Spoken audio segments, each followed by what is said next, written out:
website? Yeah, and they will share their information with us, and we could have a relationship with them. Yep.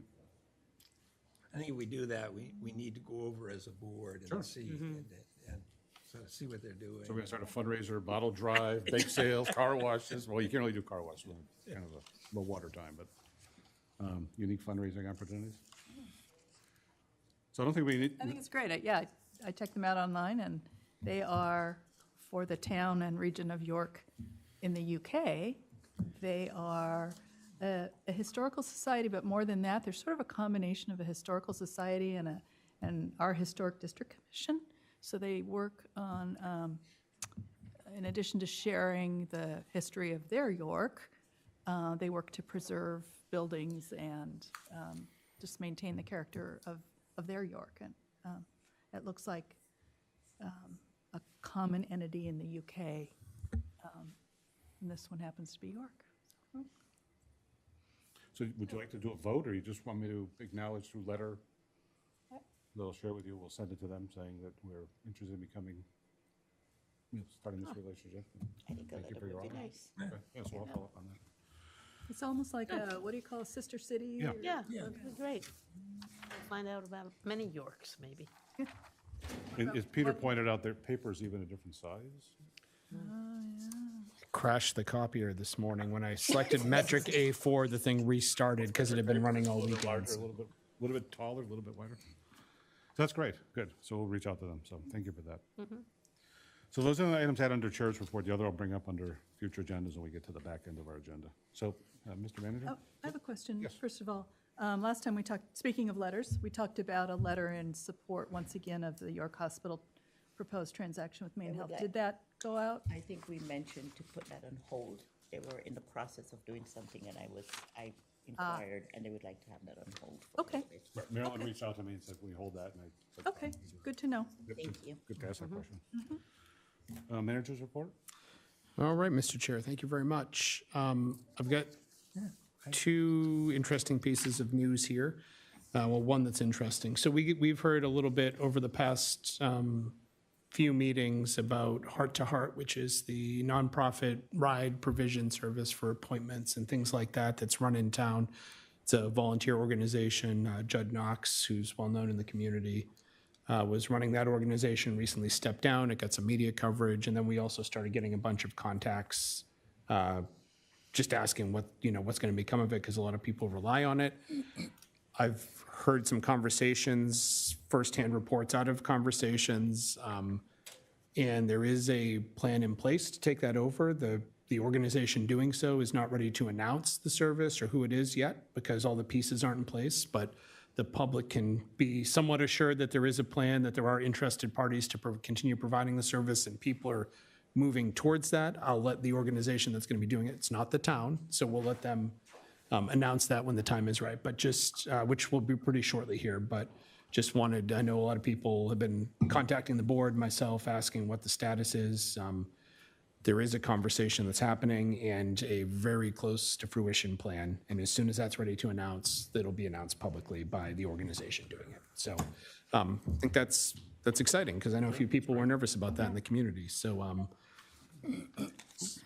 more news to come very shortly.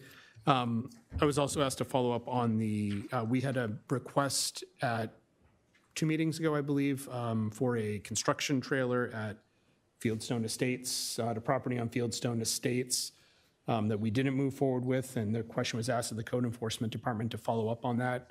It was a construction trailer on the site. Part of the house was occupied, so the question was, or part of the site was occupiable. The question was whether or not that trailer, the construction trailer, would be valid. Code Enforcement is not moving forward with that, so the request will not come back to you. There's a trailer that's on site that Code Enforcement has ensured is not habitable. It's not being operated. I know a few board members might have been getting questions from the neighborhood as well. Code Enforcement will be, construction is ongoing on that site, so they're regularly inspecting every week, every other week, something, in a regular schedule. They are checking that trailer at all times when they're there to make sure that it's non-habitable. It's currently closed and locked down. So it's an expandable trailer. It was not in a habitable condition. So that's how it's left. It won't be coming back to you, and the public can hear that. You guys can hear that for a future request. And that's all I've got right now, Mr. Chair. So are there any questions? Questions? Any questions for our manager? Thanks, Peter. The next item on our agenda is awards. There's one award for salt bid. We have Tim DePiero, our DPW superintendent.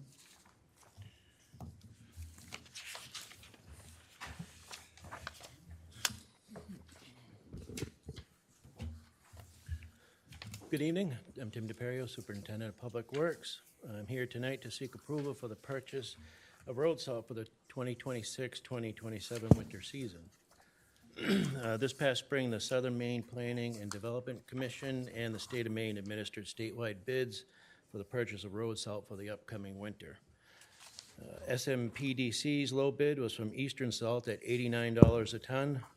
MDOT's low bid was from Morton Salt at $84.97 per ton. We also reached out to Granite State Minerals, who was our supplier last year. They quoted us a price for $77.77 per ton. That's about $2.77 a ton higher than last year's price of $75 per ton. So our recommendation is to award the 2026-2027 road salt bid to Granite State Minerals, Inc., who provided the low bid of $77.77 per ton. Be happy to answer any questions. Marla? I can't believe we're talking about winter already. That's all I've got. I agree. 12 weeks, maybe 14. Sorry. Prepared. Right. Longer. Any other, There's some wrath coming Any from other my board right for members? saying that. Sorry. Bring on the salt. someone ready for a motion? Make a motion? I move to award the 2026 to 2027 winter road salt bid to Granite State Minerals for 77.77 per ton. Do we have a second? Second? Motion by Marilyn, second by Marla. Any discussion? Good, I'll call the vote. Robert? Yes. Marilyn? Yes. Marla? Yes. Mary Ann? Yes. Chair votes yes. Motion carries 5-0. Thank you. Thank you, Mr. Superintendent. We're done to item E, reports. So we have one report, well, there's two reports, but the first is from Michelle Sampson, Library Director, our York Library Director.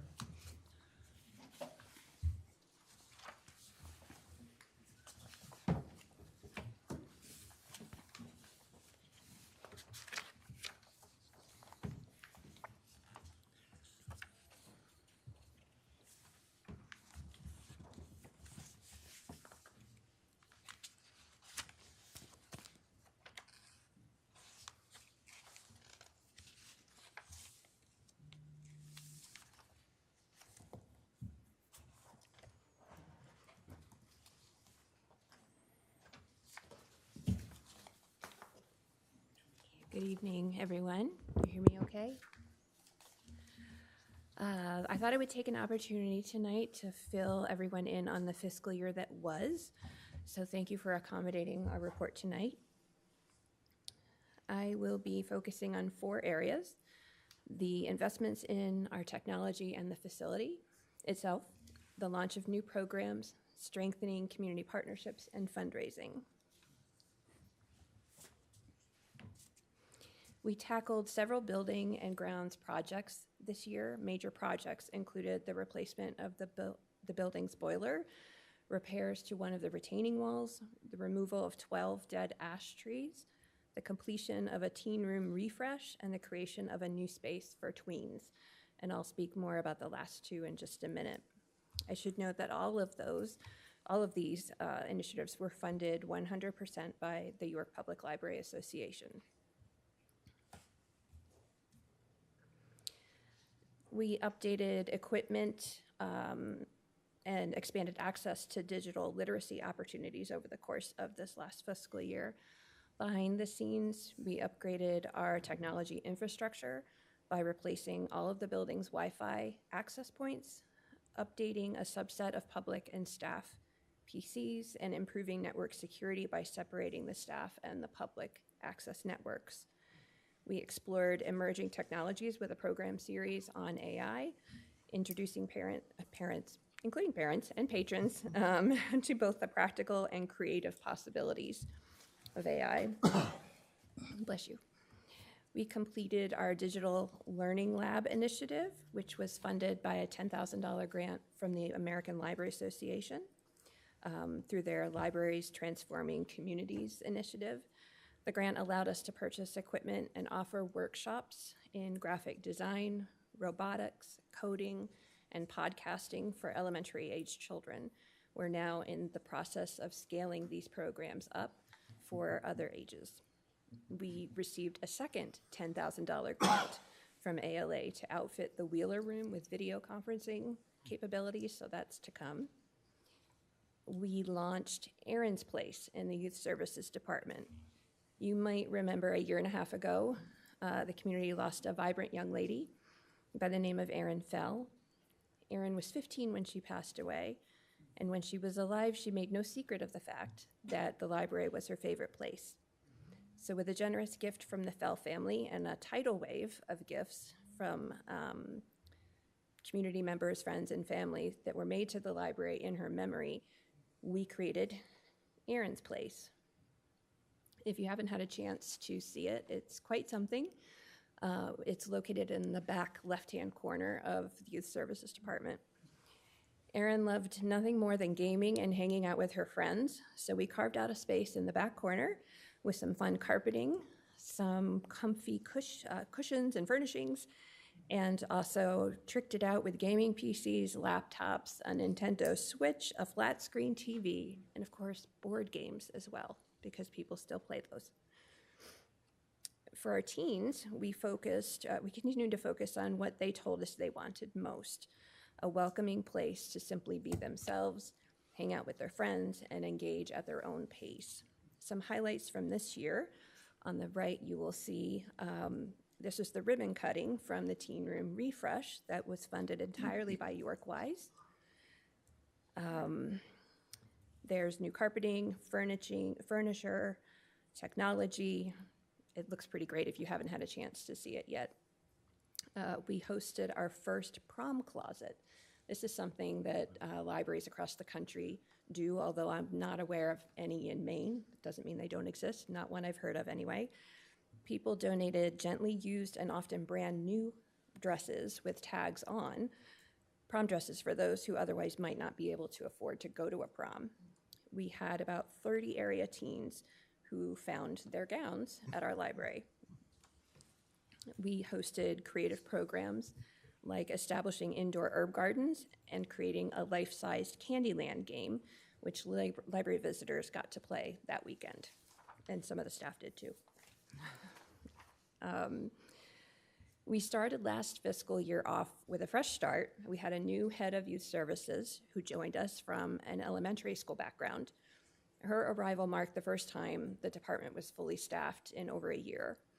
Drawing on her school background, we reached out to and worked with the schools to set expectations across the board, meaning the same rules apply here that apply at school, and held an on-their-own open house to support middle school transitions. For the younger set, we had new weekly programs such as Little Movers and Budding Builders. We created a maker's den for the younger set for hands-on creativity and exploration. That's located in the craft area of the children's room. We've had record-breaking story times this year. One last month actually hit 90 people, which that's unheard of in my experience. So in the lower right, you will see a picture of our Library of Things in youth services. Library of Things is another trend that's been around for maybe a decade or more now, but they're actually things that you can check out, things like board games, STEM kits, puzzles, and screen-free. We have screen-free audiobook devices called Yodos that were funded entirely by a grant from Altrusa of the Seacoast. Summer reading got off to a fantastic start with our Plant a Seed Read theme and a country fair complete with skee ball, face painting, photo ops, and even baby goats, which you will see in the lower left. Blueberry and Beans are their names, in case you were wondering. Participation has broken records this fall. As of Friday, we have 729 registrants across all age groups. And there's still time if you haven't signed up. It ends August 8th. You can sign up at the library, or you can go to yorkpubliclibrary.org/summer-challenge.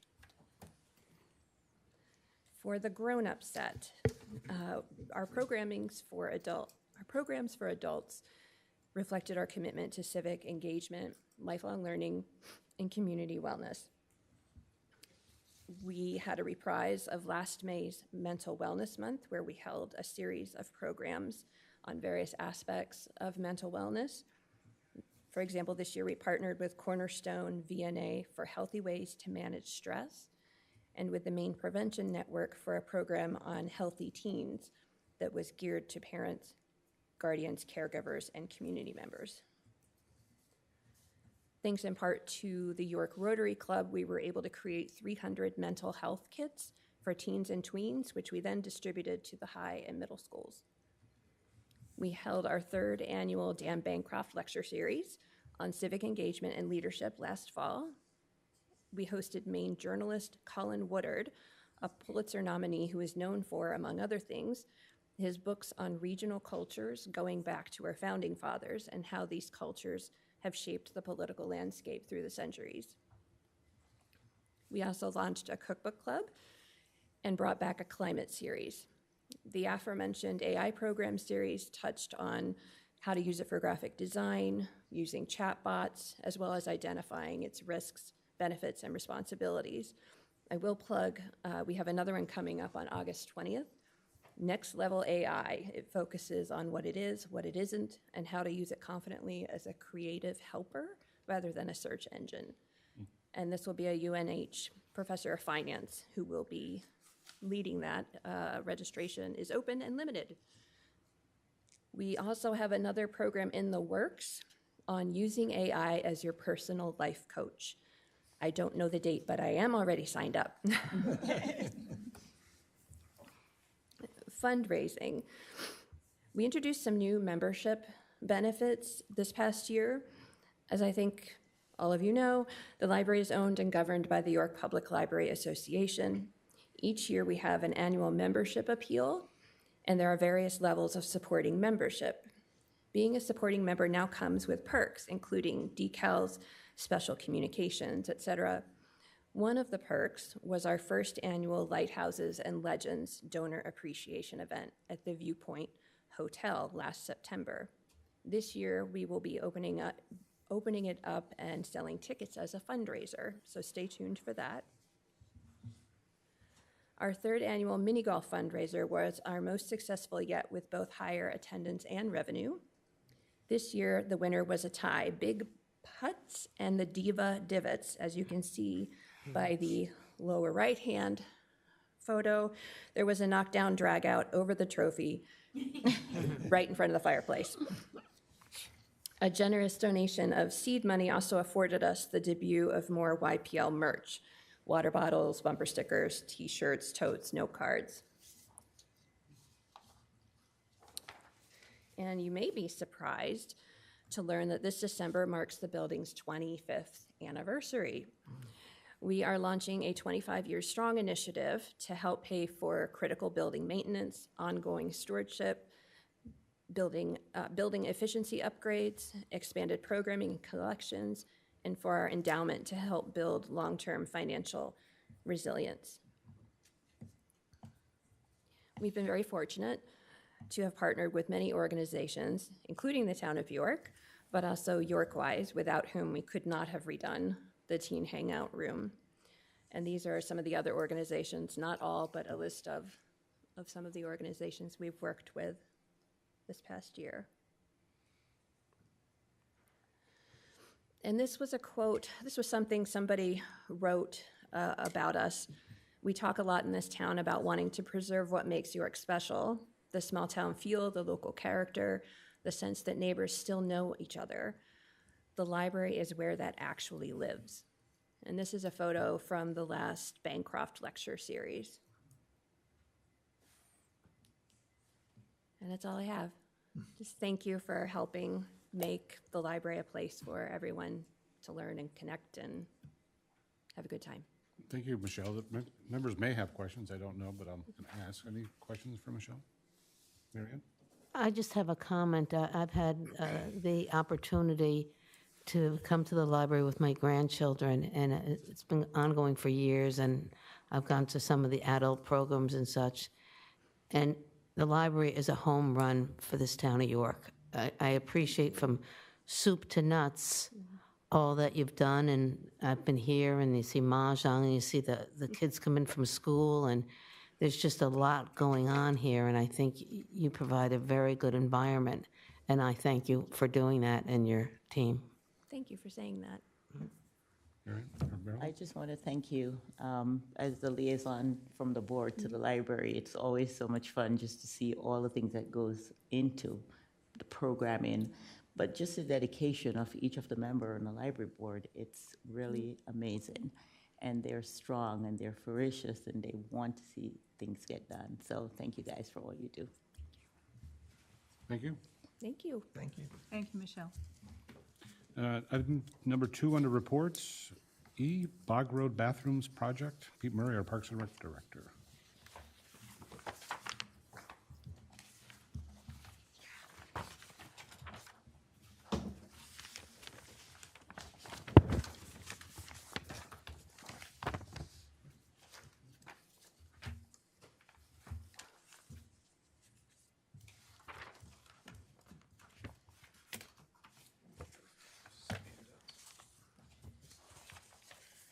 Hi, good evening. Pete Murray, Parks and Recreation Director.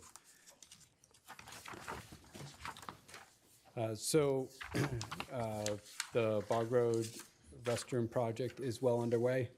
We just had the opportunity to present it to the planning board and got approval to move forward with the project from them this past Thursday evening. I gave you that sheet just because I thought it would be a little bit easier than what's in the packet with the highlights on it, just to clarify where things are.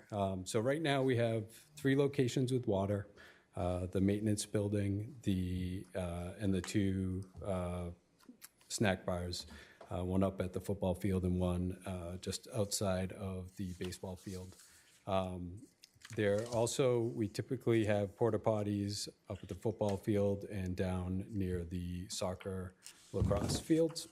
And so what we're doing is replacing those porta potties with restrooms with water and flush toilets and so on. Currently, the football field snack bar it's already plumbed for septic or a sewage coming down from there, so it has water, but that water does not go into the sewage line currently. That line goes all the way down to the maintenance building. So we'll be adding a 200 square foot building outside of the football field, just on the maintenance building side of the field. And then we will be expanding the snack bar outside of the baseball field to accommodate those restrooms. On the second sheet, you see the basic design of the restroom. So basically, each restroom will have 2 stalls with a toilet, sink, and so forth. And then there'll be a middle section for maintenance. Will be 4 additional restrooms added to the facility.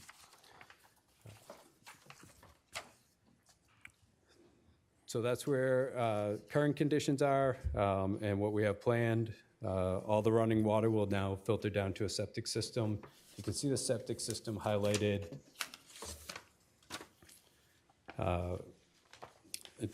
basically across from the maintenance building and the parking lot. That area is a small rectangle on the plan. That septic system is sized for the demand that we would have at Bog Road for the types of events that we have there. And so all the running water, as well as the restroom and the maintenance building, will all run to that septic system. So really, at this point, the project's been approved by the voters. The site design is developed. The basic sketches of the buildings have been created. We have planning board approval. The next steps that we have coming up, we filed for DEP permits to update the site plan in May. We're waiting on those, hopefully, they say 3 to 6 months. And then we'll have construction drawings developed and put out bid specs, and hopefully construction as soon as we can, but most likely late fall, winter for the restrooms to be ready for spring of 2027. That is the update. Is there any questions that I can answer? Any questions? Robert? So, so there's gonna be one bathroom up by the football field with 2 stalls, right? Correct. And then it says there's a septic tank? Is there a tank there that it goes into and then it flows down? Is that what It flows down a septic line and then pumped into a septic tank in a leach field. Okay. And then there's 2 more down by the, I'm sorry, my eyes. Yeah, it's by the baseball field. It's going to be connected to the current building that's there So there's now.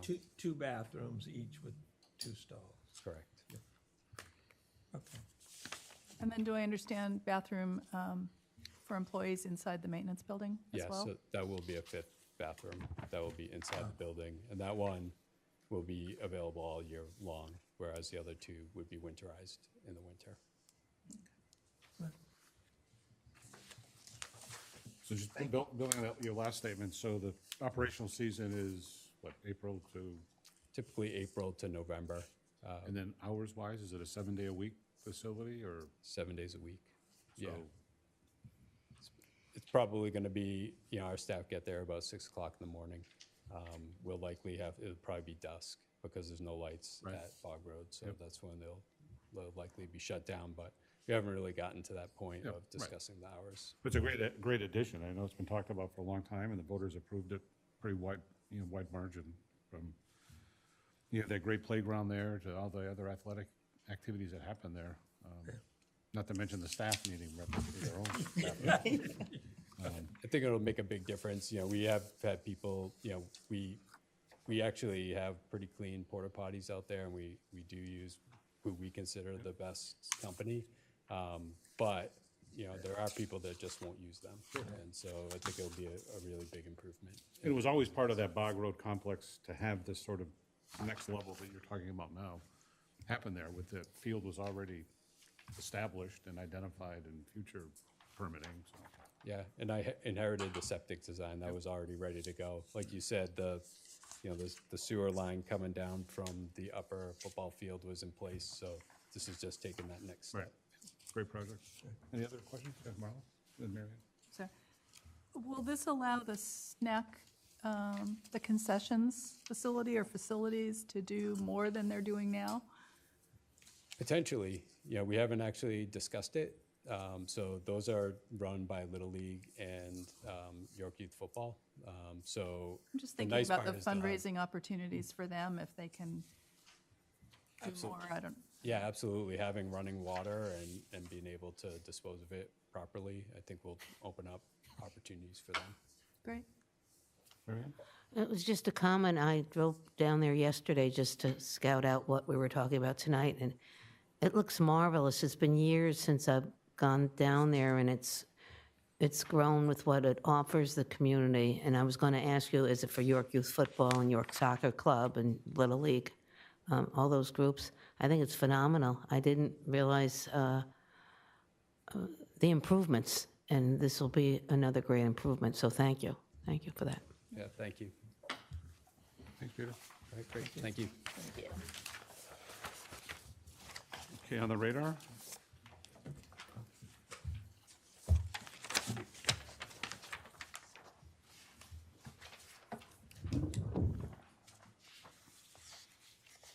Any comments?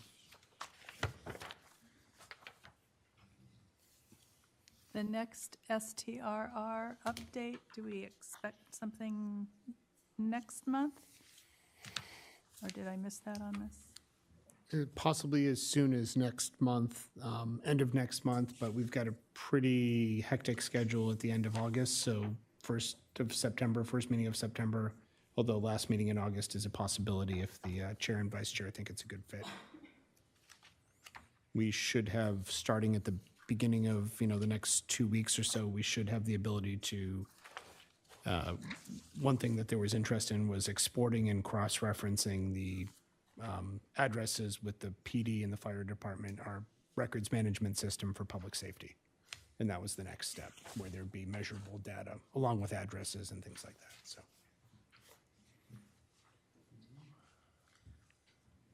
Anyone else? Robert? So we talked about, in terms of the trash collection, that bulky waste went away. And I thought we talked about that we'd come up with a list of vendors who citizens could contact. And I don't see that out there. We decided not to do that, or? Believe that Public Works has that up. I can check, yeah. Oh, I didn't, well, maybe I didn't look hard enough. Maybe it's on the Public Works Well, that's where I website, looked. but not the, but not the main one? Right. Probably should be on both in any case, right? Let's see. I probably just missed it. Tim already left. If it's not there, I know that they have one and they've been distributing it to people, but it should be front and center on their website at least. Ours is probably fine too. That would be additional good information. But we would usually send people to, all the trash standards are on Public Works website, so I can check on that tomorrow for you. Okay, that'd be great. As long as it's out there, that's good, because people, it'd be helpful for them to have a list of companies they can call. The other question I had was on the village project start. You've got it for September, October. And then in the communication plan, I believe you were going to contact businesses and building owners in the village. Is that, do you have a time frame for doing that? Shortly, we got to get out, just hit the street, so, yep, it's on the top of the B list right now, or the bottom of the A list of priorities, so. So an August sort of thing. That's probably likely, yep. Well, it's not going to be July, because we've got 3 more days. Well, no, I so, got yeah. that. Were you thinking that you wanted to wait to find out when it's going to start until you go out to folks so that you have that information to share with them? We're trying to collect contact information first, so we're building a contact list, yeah. So it would be nice if That we makes had sense. that, but we still haven't, contractor hasn't scheduled the kickoff scheduling or anything like that yet. Yeah, so. but I think even just informing people it's going to happen this fall, well, Are we sure? I mean, it's going to happen this fall, I think would be helpful. Okay, thank you. Anyone else? Marianne? This isn't on the radar, but it just made me think about notifying people and such. We've had a lot of vehicles on York Street and around town stringing some sort of wires. Oh, you mean on the telephone, not On the across tel- travel I don't lane, know but what on- who they are and what they're doing, and somebody had asked me about it, and I said, I don't know. I don't know what they're doing. Is there someplace one can call? I don't know, Mr. to- Manager? Not easily.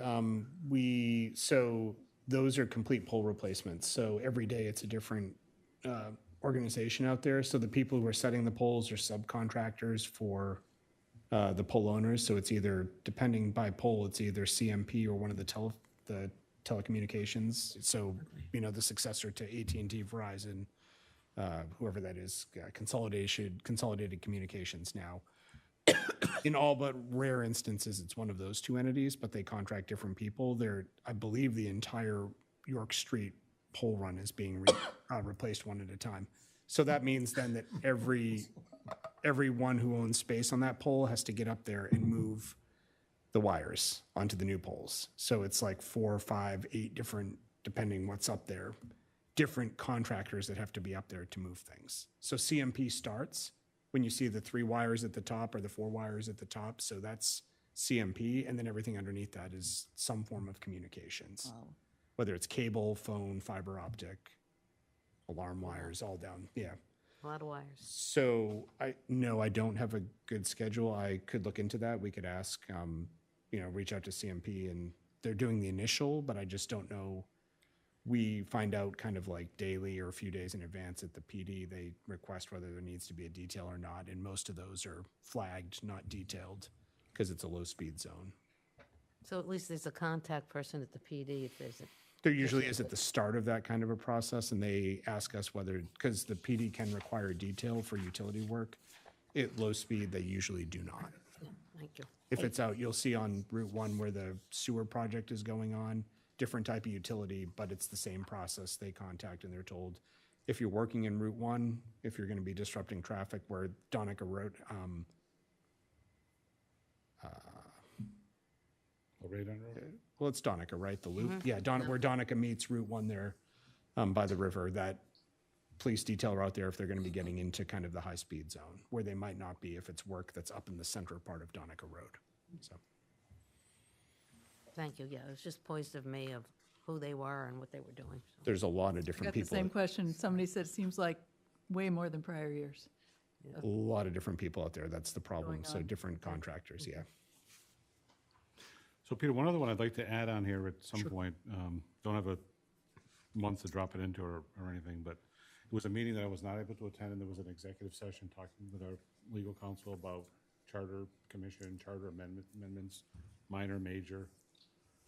Just sort, maybe someone's on me talking to other members or talking to yourself, but sorting through what was discussed as potentially minor amendments and then major amendments, and having a discussion amongst all of us as to any of those that we may want to move forward on, or maybe not on any of them, I don't know, but to at least have that discussion. So we'll just drop that into some box. Marla and I can even talk about that on Wednesday, but just to start that process moving forward. Just put it in. Yeah. We can figure out where it exactly belongs when we look at it. But Any others? Great, which takes us to Citizens Forum, and the Citizens Forum is open to any member of the audience for comments on any town matter. All comments should be brief, should be respectful in tone, and should be directed to the chair. Comments should be brief and to the point, and members of the public shall refrain from making personal charges or disparaging remarks or from verbal attacks upon the character or motives of members of town boards and committees or commissions, of town staff or other citizens of York. Questions that require extended answers or that cannot be readily answered this evening at our meeting will be referred to the town manager for follow-up. The board will also read input received by the Select Board's page on the town website, of which there are a few, and anyone who wishes to submit a written request for future agenda items can do so on the form available at this meeting or may obtain said form through the town manager's office. So the show of hands, how many folks are here for Citizens Forum? So we've got 3, so I'll just start on this side and just sort of loop back. And when you arrive at the podium, just your name and address for the record, please.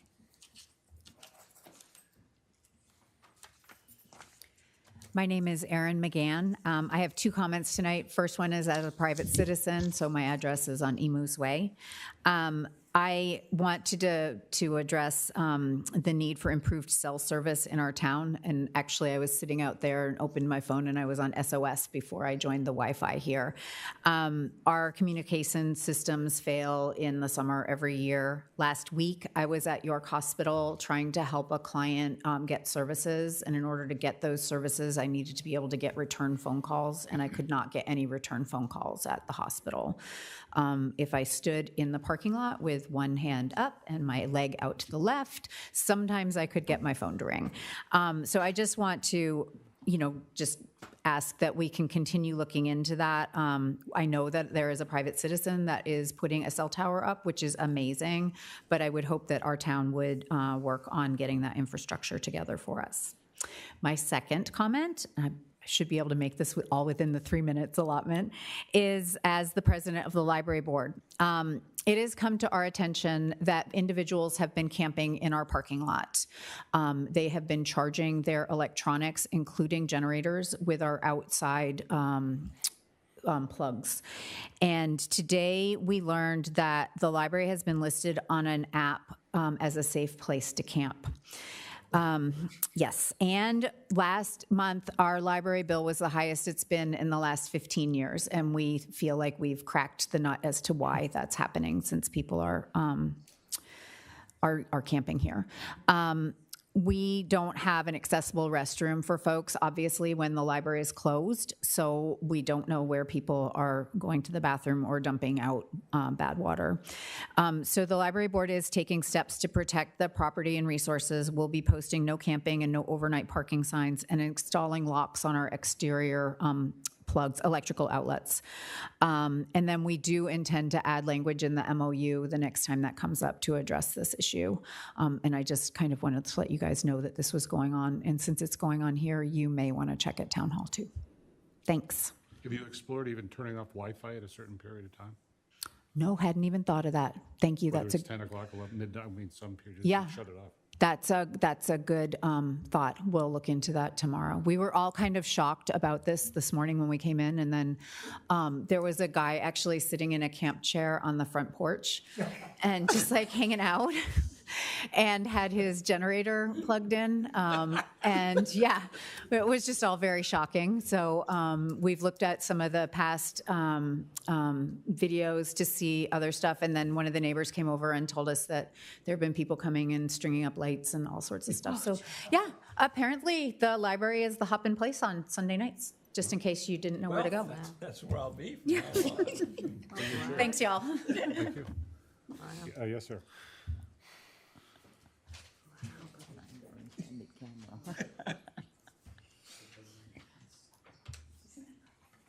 Alex Fedek, 30 Century Hill.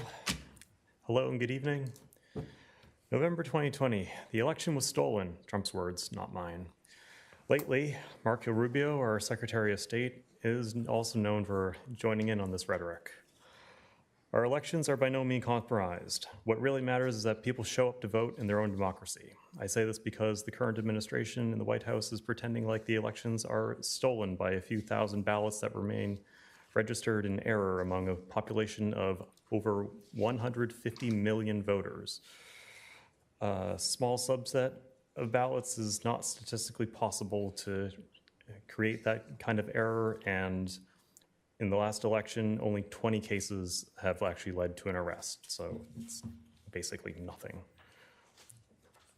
The highest turnout of voters in 2020 was at 66.6% of the eligible population. In 2024, the voter turnout was 63.7%, which again is divided between the Democratic and Republican categories, 49.8% respectively with the Republican candidates and 48.3% of votes with the Democratic candidates.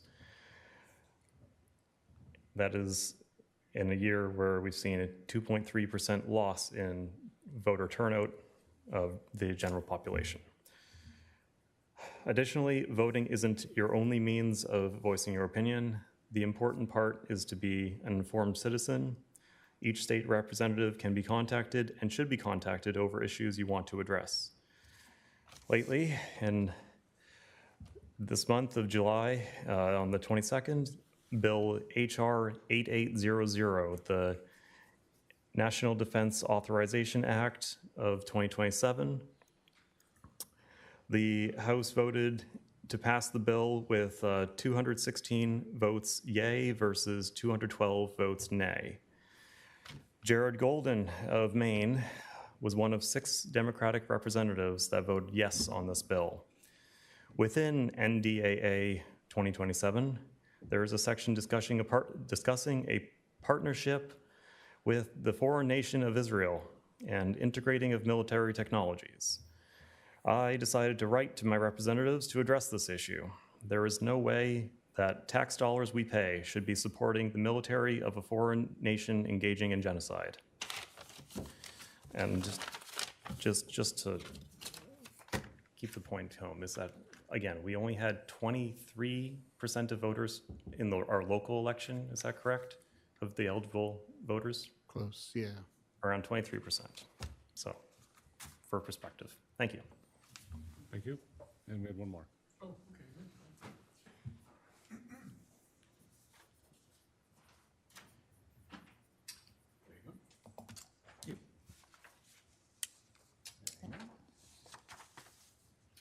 Thank you.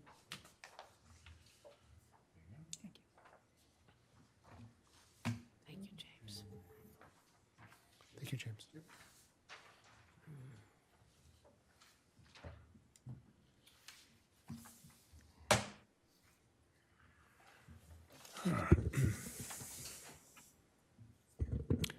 James Kensis, 280 York Street, Citizen.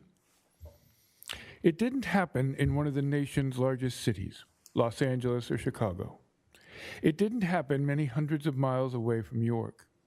It didn't happen as a deserved fate of some dangerous hardened criminal that this regime routinely describes as the worst of the worst. No, none of that. It was in a small city, only 26 miles northeast of here. An individual with a record of mental illness, domestic violence, and PTSD drew his weapon and rapidly fired 4 shots into the windshield of a vehicle, resulting in the mortal injuries to the man who sat in the driver's seat. That man was then pulled from the vehicle, he was handcuffed, and left on the pavement for 4 hours, where he bled to death. An even deeper review of the incident and everything that surrounds it, and it just seems even more deplorable and a cause for our disgust. Poorly trained, inadequately screened, masked men let loose upon the American people, who seem often motivated by their prejudice and their anger, and are required to meet an unrealistic daily quota of detentions. They are always on the lookout for anyone who is unfortunate enough to exhibit dark skin, or who are distinctly unwhite. That can embrace Asians, Africans, Hispanics, and even Native Americans. It simply does not matter if they are hardworking, law-abiding citizens who have contributed to their communities. No, all that matters is their skin color, the stigma they were born with. Once detained, these men and women and children, even babies, are destined for protracted confinement in detention centers notorious for the conditions found within them. They are subject to deprivation of basic needs and the verbal abuse of those in authority. Some among them will be transported against their will to third countries, many in Africa, where they will literally be allowed to vanish from view. I will close with this hypothetical situation for this town to ponder. What if what occurred in Biddeford on that morning 2 weeks ago happened right here? How would the town's government act? What would be said as a public statement? What would the churches do? Most sitting here tonight entered the library passing through the door with a notice reading "Welcome" in many different colors. It is one thing to draft the proclamation. It is another thing entirely to stand behind it when the time has at long last arrived to do just that. Thank you. Peter? Third item. I'm also going to really quickly answer Mr. Palmer's question from earlier, because 2 of these are trash questions that we have. It is on the FAQ section of the DPW website, and the Public Works Superintendent and I were just having a brief electronic conversation about putting it on the banner page that links to, as well as putting one of those up on the town website, so the same banner. So good catch. It is there, but you're right, it's pretty difficult to find. It took me about 3 minutes of scrolling, so I don't think unless I have a short attention span. well, I don't think the average public would go as deep as I did into the website to find it, so it's a good point. All right, so keeping in the spirit, Brian Joyce from York writes in, I want to be one of the first and many to complain about the genius idea to alter the trash policy here in York. I'm trying to get rid of a mattress, which should be as simple as adding to the trash each week, and Casella told me York no longer allows them to pick that up, and that I had to dispose of it myself. Since we don't have a dump anymore, where exactly do you propose I dispose of a queen mattress? I've lived here a long time and continue to watch bad decision after bad decision from the Select Board, and this is just adding on to that list. I welcome the opportunity to hear from you as to how we get rid of trash that isn't in a bag or recycle bin. Point taken, we will respond with the information on the website. I think, is that agreeable? Anything else? Okay. Hugh Philbrick from York writes in, I have a question on upcoming trash pickup changes. Is the town planning to implement what is called walk-up service or curbside exemption program for residents who are physically unable to roll the new containers out to the street? In researching what other towns do, to be eligible requires a physician's statement of physical impairment and that you live alone and don't have someone else who can roll your containers for you. This matches my situation. I'm 76. Have a placard for my car, live alone with nearest family 4 hours away. Currently, I put a trash can and blue recycle bin in my car and drive it to the street, but will not be able to lift new containers in and out of the back of my car. Is York planning to implement a walk-up service curbside exemption program that will go up to the house to get the containers for those who can't do it? There's probably not many of us that meet the requirements, but I'm probably not the only resident who needs the help. If you need additional info, please let me know. I'm very nervous about this impacting my independence. Thank you. Great question. The Public Works Department and I are discussing that. That is an option, and a lot of communities do provide that. That's an individual service we would have to add. So we'll come back with some good information on that. And we were expecting that some people may need accommodations under ADA or various laws. So just like any program service, we'll have to evaluate each one on a case-by-case basis. And Paul Palumbo from York writes in, I was relieved to see the town finally collecting real objective data on short-term rentals. This is the first meaningful step towards determining what regulation is necessary to protect public safety, something both sides of the STR debate have demanded for years. Director of Code Enforcement Harry Norton and his team deserve credit. Their review of 30 randomly selected STRs uncovered major safety violations, inflated bedroom counts, sleeping spaces without legal egress, and structures that simply do not meet code.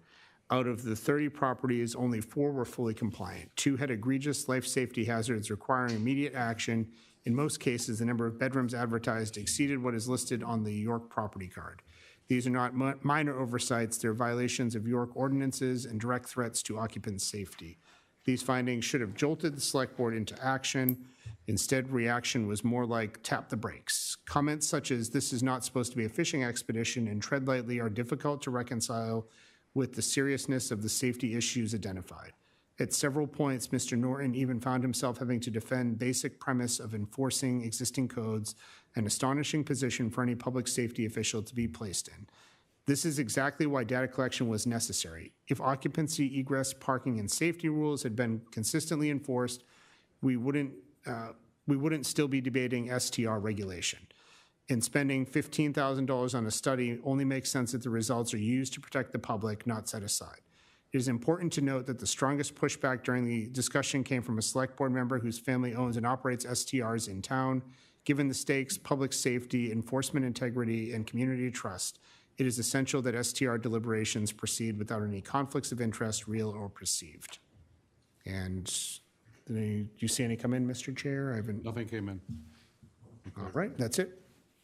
Thank you. That'll close citizens forum. Moving on to item G, public hearings. We have 1 transient seller's license, Fox Pest Control. Is there a motion to open said public hearing? So moved. So public hearing is open on a business license for transient seller, and it's Fox Pest Control. Anyone here from the public wish to provide testimony on said transient business license? Hearing none, we'll close the public hearing, which takes us to item G, endorsement, transient seller's license, Fox Pest Control. Go ahead. I had one question and then one comment on this. Within the body of it, and this is something different we don't normally say, it called for name and addresses of workers on the application, but I see addresses weren't provided, and I'm not sure whether we do want addresses or whether the application should be changed to not include that.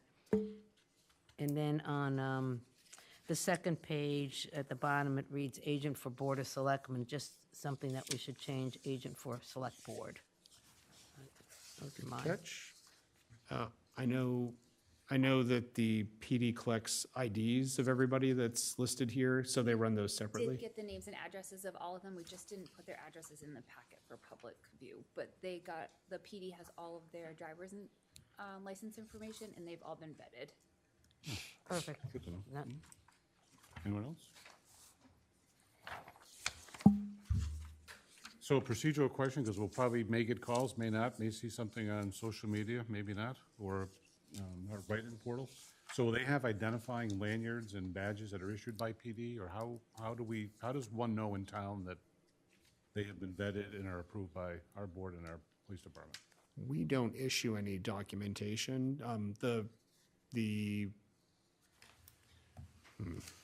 So most people who are doing transient selling identify, with uniform, with card, with name badge, with some type of lanyard.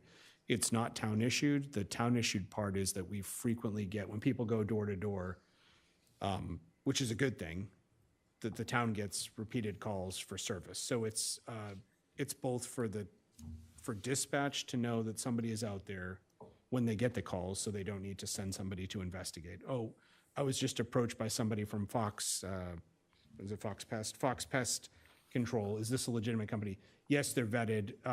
The dispatch could have access to the people's names. For example, let's say that whoever Yeah, there's 20 names on the second page.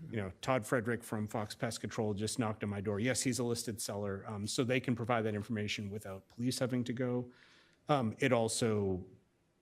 It's not so much for them to identify that they're town approved, it's so that we know who they are, and we wouldn't approve the license if they ran a background check and one of those licenses came back with somebody. So if it's somebody other than that that gets called in, the automatic response is that pending availability, they'll send somebody out to either see if they can find the person, because door-to-door scams are real. We have a very small number of approved transient sellers in town. I think there are 3 now or 4. One's Renewal by Anderson. This is another one. There's a third one that's slipping my mind right now. They're reputable companies, and we can vouch for them that they've come and they've done the process automatically. So I think if people are getting door-to-door sales, it's not a hassle if you're concerned about it. If you think somebody's on your property for nefarious purposes or casing out your house to see if you're around, to see if you're vulnerable, it is a good thing to call the police department. They can confirm. But we don't generally provide, visual identification. I don't think the ordinance requires that, but it's something that could be a step if that's something that, Times have probably changed since the ordinance was written. In fact, times have changed since the ordinance was written, so it's just something to think about. There's nothing that would prevent us. I mean, it would be an extra step, but if that's something that the board wants to look at further, we could talk with the Bring it up chief because of I hear police from about some it. folks that are just, they get, and I don't blame them. They live in a part of town where there's not door-to-door canvassing rarely happens, and all of a sudden I mean, somebody shows a up. lot of time, if it's not somebody who is going through the right process, it doesn't mean automatically somebody is a scammer that comes to your door, but there are a lot of people that are active in town, that do that kind of thing. And they come to 1 or 2 houses and then they're gone because they don't want to leave a footprint or be found. Bring it up. We see those cases, the PD tells us about them, Anyone else? Board's pleasure? So the question is, should they have a badge that identify them as a seller that's been vetted by the PD department? Which I think would be a good thing, because we get people knocking on our doors all the time, just vending. And so I think that would be a safer thing for especially elderly, for our elder folks who lives up in the, in areas where they don't have quick access to their neighbors, that type of thing. I would want to be careful that we don't create something that somebody could easily forge that says, Right. town approved, but Right. Doors maybe, by or something. yeah, but maybe, There's a liability potential for the town. Yeah. I would say the real check there is having the homeowner be able to call into dispatch and get a live confirm from an emergency number that, yep, we know who they are and they are licensed by the town. That's the only thing I'm saying. Is Yeah, that they- I'm wondering almost like call for verification, they could have something that they hand out, or something like that. That's a possibility. Well, not that we're sending them to them, but that, because I know sometimes we just get people knocking on our door. I've had them on my way and said, have you been approved by the town? Oh, yeah. Well, what's the name of your company? And then on the scooter and off they go, because we did not approve them. Right? So, it happens. There are good people and there are bad people. Well, yeah, you're one of 6, But I just 7 happen to people in know. town that probably know who's Three of been my neighbors approved, had no yeah. clue who was vetted, who wasn't vetted. Then it's election season as well, so there's canvassing Right, going on. yeah. So I just bring it up as a concern I've heard. Yeah, I'm wondering, I'll talk with the PD. I'm wondering if maybe there is we don't want just an ID that somebody assumes they're good, because somebody could make up their own. If the public hears, hey, you're going to have a town-issued ID, and then the next scammer is going to print out something that looks official and hang it on their neck, and they'll say that they're town-approved, but maybe a call for verification process, which you would do right now automatically if you Right, were which is what I did. concerned about somebody coming up to your house. But maybe something that like, well, how do I know you're legit? Well, you're supposed to call dispatch to confirm. Well, you have That's a good, good reaction. there's a great following on our town website, which we can always improve, and then there's social media that some people love, some people hate, but people read it, social media, and there's vehicles there that possibly can be used to say that, these are the firms that have been. Issue like an approved transient Just vendors awareness list of on- information, right? We don't have a newspaper that would maybe cover a story, like maybe, I don't know, but it's just this communication problem. Just a thought, instead of a town-issued identification, put the onus on them that they have to wear like a lanyard that says Fox Pest Control, and this is my name. If we could attach that as a stipulation going forward, I mean, it's not that hard to get those things, and that way, and I'm thinking in the past, I've seen them in my neighborhood, and most people do identify themselves, whether they're doing that or for political campaigns. There's usually some identification. My gut reaction is I want them to call in to the police department, but let me confirm that before I make that formal suggestion, that wouldn't be like a burden that they're not expecting. But, right, Fox Pest Control can be confirmed with Town of York Police or something like that. Yeah, that would be an option. I don't know, if someone comes up to your door and you don't know who they are, just don't open your door. Yeah. They'll walk away. You gotta ring the bell twice, and you look through and you don't know them, or if you look through your screen door and you just don't know them, don't open your door. Someone will open the door. Yeah, but there are personal safety things about having people on a piece of remote property that's not visible from the street, somebody, not to scare people, but, using that ruse to gain access to case a property for theft, that is not unheard of. Sure. Posing as a traveling salesperson that, and then nobody answers the door and they walk around the house and nobody comes out to ask them what they're doing and they keep walking around the house and it's empty. So I'll talk with the police about that. Maybe we shouldn't allow transient sellers.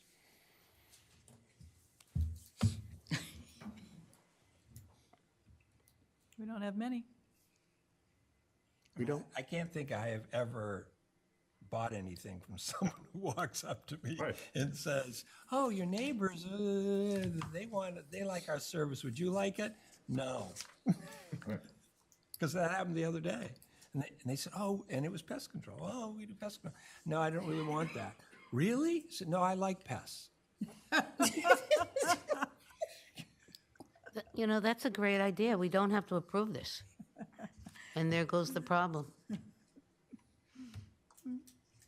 I mean, is there a law that we have to allow? I don't know. Maybe there is. Mr. Manager, do we have to approve the license? I'm completely blank on this one, whether there's a reason why we approve these and we license them and you're supposed to let people, I mean, are you infringing somebody's business ability or We don't rights? allow the ice cream truck to go traveling the streets. at night. Is that archaic? Should we bring back the ice cream truck? I don't know. Kind of think that's a little, over the top. I'm not opposed to it. This one has been fully vetted. They've gone through the process. Yeah. But I think it's a good thing to revisit in general It's a great discussion before the item. next season. Maybe we can do some research on the legal. I feel like these people have acted in good faith. I agree. I can't see just stopping someone that's gone through the process. They have their license, duly sworn. It's like me saying, I want to practice medicine, I have my license, and someone saying, well, we didn't vet you, so. I think that's unfair. Are you going to practice medicine door to door? I could. I am licensed to do such thing. I'll talk with the chief of police. I'll ask them to give feedback and come in, and I think it's a good discussion item for the police department to talk with you about, On the radar, I wrote it down. on the radar.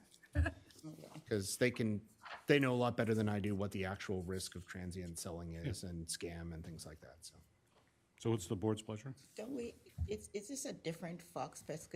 This is a new company, not Fox that we deal with now, but a different company. I think Are you thinking Mr. Fox? Yeah. Yeah, that's different. Different. Okay. Not the recycling Thank you. people. Mr. Chair, I move to approve the following license, FDS Portland, Maine, with Fox Pest Control FPC Holdings LLC, transient seller. Second. Motion by Marla, second by Marilyn. Any additional discussion? Call the vote. Robert? Yes. Marilyn? Yes. Marla? Yes. Mary Ann? Yes. Chair votes yes, 5-0. Old business, I-1, York Ambulance Funding Stabilization. Mr. Manager. All right, Mr. Chair, thank you. We've talked about this before a couple times. I think the basics are pretty well known. York Ambulance has requested funding, stabilization funding from the town in the amount of $180,000 for the current fiscal year that started at the beginning of this month until 11 months and 4 days from now. So until June 30th of 2027. We had some previous discussion about two different decisions that need to be made, an immediate decision regarding stabilization or finding an alternative to York Ambulance if we didn't help them stabilize their funding. The direction that our professional staff, so that's myself, that's our public safety staff, is recommending is for the short term, the effective method here to continue to provide services to stabilize York Ambulance. It is possible, but would be pretty difficult to, and maybe not possible, possibly possible and maybe not possible. That's going to come out great in the minutes, I know, to stand up an ambulance service in the short term, but we don't recommend that. That's not, and it would cost money. So what York Ambulance is asking for would be, in our opinion, in the best interest of the town moving forward. However, it's not my decision and the public safety chiefs and other town officials' decision to make that. That would be the select board, budget committee, and voters if we're talking about additional money. So what we do know is $180,000, there is not a safe place where there's $180,000 in the existing approved budget either under ambulance, fire department, police, or any of the contingency funds, the discretionary funds that the town has access to.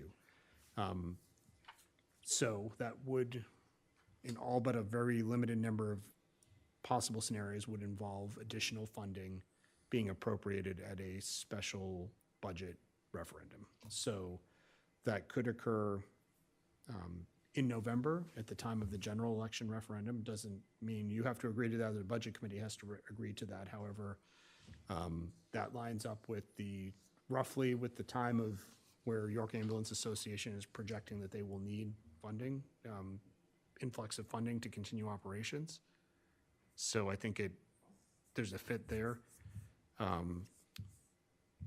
What the board needs to know, what the budget committee will need to know to make that decision, and I've heard that question from you, we've heard it from the public, we've had some write-ins, we've had emails, letters, emails. I know you've had individual conversations probably as board members with residents. Is that number, what does that number entail, first of all? What is the shortfall that YAA, York Ambulance Association, is projecting, and is that number sufficient, is the question that I have gotten several times. Is that number actually 180,000? Is it smaller? Is it larger? So I've assigned our finance director, and York Ambulance Association has agreed to have their treasurer and office staff help the finance director in terms of access to their financials and their full, their bank accounts, full set of information. So Wendy Anderson, the town's finance director, has some limited availability next week, but the week after she is on Monday meeting with York Ambulance and has the whole week to work on doing a financial forecast. So at least you have some town staff opinion. Wendy's work is not going to be, a substitute for an audit or anything like that, but it will probably be the best quality that we can put together in a short notice that we could expect to see in a short period of time. So she will present, Wendy and I will present that information to you on your meeting on the 10th, or we will plan to if that's the board's desire. That will give you at least a firm analysis of what the number that we're talking about actually is. We know that we've had a request. We're assuming we're starting at $180,000, but what that number is, Wendy will also be able to give you an independent, her judgment on whether it looks good or not. The situation that she and I are both trying to avoid, and I'm assuming members of the select board are, we get a request for $180,000. We take the steps of going to the voters. The budget committee agrees to it. The voters agree to it. We have the money available. We provide it, and there's something that changes, or something's wrong in the financial picture, and that doesn't get York Ambulance Association through the fiscal year. Or the counter to that is, it turns out the situation's not that bad and they don't need $180,000 and we've appropriated more money the voters have approved more money than is needed. So we want to be very confident the number that we're asking you and recommending to you, that's the correct number. Whether or not to provide that becomes a decision, a policy decision of the select board, of the budget committee, because the budget committee has to hold a public hearing and vote on this to put, whether even to put this in front of the voters and ultimately the voters of the town. So that's our thought process of where we're at. That is all for the short-term funding question. I'll touch at the end here on the long-term funding question. But in between, I've provided a potential, kind of like a time frame here on what would work in the write-up. So just before you get into the timeframe piece, I know I'm interrupting you, I apologize, but No, that's okay. Marla and I met with the leadership of the budget committee last, was that Wednesday, Tuesday, Thursday? I don't remember. What Early last week, Yeah, I think. It was early last week. It was a very early in the meeting, in the morning meeting, and just brought them up to speed. So they know everything that we know at this point. Peter can talk more about interactions he's had with other budget committee members. I think their leadership has reached out to their members and briefing them. So now the new information going both to the public and to us, Peter's going to talk about. Yeah, and I'll also be meeting with the budget committee tomorrow night, so they're regular meetings. So the public has any interest in anyone who's following the story, if you want to see what the budget committee reaction is, you tune in. They're live on TV. So tomorrow night, I'll be talking with them. Nothing, all the information that you've heard up to this point, I'll just be providing to them, answering any questions. The timing question is critical, and the reason we're now talking with both you and the budget committee on this is the budget committee, under the charter, has to hold a public hearing in our charter, the combination of our charter and state laws. There's a window of 60 to 70 days prior to the election. The charter says it can't be any earlier than 70 days prior to the election. And our notice requirements, absentee voting requirements, and ballot printing requirements mandate that it can be no later than 60 days prior to the election. So there's a window that I've provided in here that works. The budget committee regular meeting in August is at the beginning of that window. It's the August 25th. So I provided that as an example. You, the select board, needs to send the question, if there's a special budget referendum, needs to be sent to the budget committee 10 days in advance of when they want to hold a public hearing on it. Or taken another way, 10 days after you send a special budget referendum question to the budget committee, they have to hold a public hearing. So we work backwards from that date out of trying to accommodate them. However, that date is also a Saturday. So there may be some availability restrictions here on the select board on who's available to attend a special meeting on a Saturday. So we'll need to talk about that. It is possible for you to vote on August 15th. If you were to wish to do this, send a question to the budget committee. They would hold a public hearing on August 25th, and that would be either 69 or 70 days prior to the election. So that would qualify. That's a potential time frame. Also, if you want to hold the meeting on a Thursday, a Friday instead of a Saturday, you couldn't do that because that would put it 71 days prior to the election. So you could have it the following week during the week, and that would require a special budget committee meeting. So that's a question between leadership of this board and leadership of the budget committee to figure out availability and timing. I think if you choose to move forward with a special budget referendum, I think it's safe to say the public could expect it to happen, a public hearing, a budget committee public hearing, where the public is encouraged to provide feedback to the budget committee on whether or not this question moves forward to the voters and in what amount, to expect that to happen between August 25th and September 4th. So that's the window that the charter allows. So for those that are following, there's a lot of people that are watching this, reading about it, listening, talking to us. If you're interested, that is the official resident feedback timeline. And then voter feedback for registered voters would be at the polls whenever the special budget referendum was called. In this case, I'm assuming we're all targeting the general election in November, just because that's when the most voters will be there, best voter feedback, lowest cost to the town to hold an additional referendum. Does that make sense? I even tried to write this out by Well, we drawing have to little look at squiggly lines. It's Complicated. It took me about an hour to do it twice and get it straight, and I've done this before, so, yeah. Mary Ann? Yeah, I've got a question and then a thought. When was the last time the Ambulance Association had an audit? Do you have an answer to that? I do not.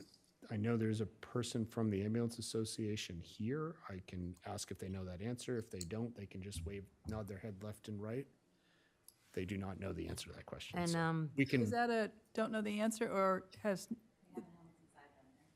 So the answer They don't is do there's audit. it's a They staff office staff do from the York Ambulance says they haven't had one since they've been there. So And I have complete confidence in Finance Director Anderson. I just have a little uncomfortable level of putting her in the position of basically, I guess, auditing, and I don't want her to be in that position, even though, as I say, she's got great expertise. And then another thought, as you were sharing the timelines, which I lived and breathed for a long time, and they can get squirrely. Would there be any reason why, if Ms. Anderson did her presentation on August 10th at our meeting, could we have a following agenda item to send a question to the Budget Committee then? that's a great question because that would make a lot of sense, wouldn't it? It just gives you a little bit more. No, it doesn't meet the timeline, unfortunately, because it has to be within 10 days. They have to hold their hearing, and that can't be more than 70 days, and that would be 75 days prior. Do they have to hold their hearing within 10 days or call their hearing within 10 days? That's a great question. And I'm just trying to just give a little bit more room so we're not rushed, but you've done a great job of figuring out a timeline and special meetings and such, but I just thought that might be an option, quickly thinking. I'll take a look as I pull up the charter, yeah. I will say, thank you very much for the comments about the finance director. I do know, I want to be, just want to be 100% clear. Wendy is providing us an analysis and the best estimate, and I've been very clear with her that if something is wrong with this, that she's giving her best effort. We can't expect perfection. She's working with she's working from an imperfect starting point. I know she was very nervous. She expressed concerns similar to what Mary Ann just said. So if something's wrong here in what I'm working off of, that's not on me. I said, no, absolutely, we understand. The public will understand. We'll say that very loudly, I think, on the 10th as well, just so the public can hear that. No? I actually have similar concern that we're doing an audit on a company that we want to give money, that's requesting money from us, and I don't see how that shouldn't be an independent thing that's done for us to know that what we are seeing, is free of any bias. The public is aware of that as well. So I'm a little bit hesitant about this whole process of what we're doing. Robert? So I also have a lot of confidence in Wendy, and an audit is looking back and verifying that numbers and that they were right and that there was nothing bad happening, I guess. So I'm assuming what Wendy's doing is looking at cash flow going forward, Peter. Yes? That's one of the many things, yes. So she's going to be looking at, okay, what's their cash position now? What are the receivables? What do they anticipate the revenues to be, which I think is different than, trying to verify numbers. But I do think that one of the challenges is going to be if it goes to the ballot, is people are going to ask, how did we get here? And I think we're going to have some explanation, or the ambulance is going to have some explanation for how we got here. Why in the third year of a contract do they need that much more money? There's got to be some explanation, I think. Well, Just to inform the voters of why we're here. so I would say if we move forward with this, and Mary Ann, do we want to comment, want me to weigh in on this? So, Sure. does it seem like it looks like it's held within, right? So Mary Ann's question previously had been call a special hearing within 10 days or hold it. The charter refers to shall schedule a single public hearing to be held within 10 days of the receiving the referral from the select board. So I'd also like to weigh in and say that this is the reason that we need to look at our charter and make modifications to it. Exactly what we're talking about today. This should be cleaned up. But anyway, So- it's a separate topic. Yeah. To get back to the other, your previous comment, I do believe that, so if we have a public hearing, if this goes to the budget committee, if the budget committee holds a public hearing, I would request that York Ambulance be a prime presenter at that, obviously, to, public hearing is not just for the public, it's for the organization, it's for everyone in town.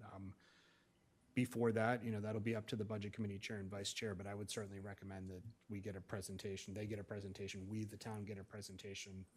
And I think what Robert just said is probably good feedback for York Ambulance to say, hey, these are questions that, among other things, that would need to be answered at that. And they've provided some of that information in private meetings, some of it in meetings with the select board, and some of it probably are a lot of open questions that the public has. So I think they would be probably key participants in the budget committee hearing, and Marla? we'll pass that on to them. I really wish we had more time.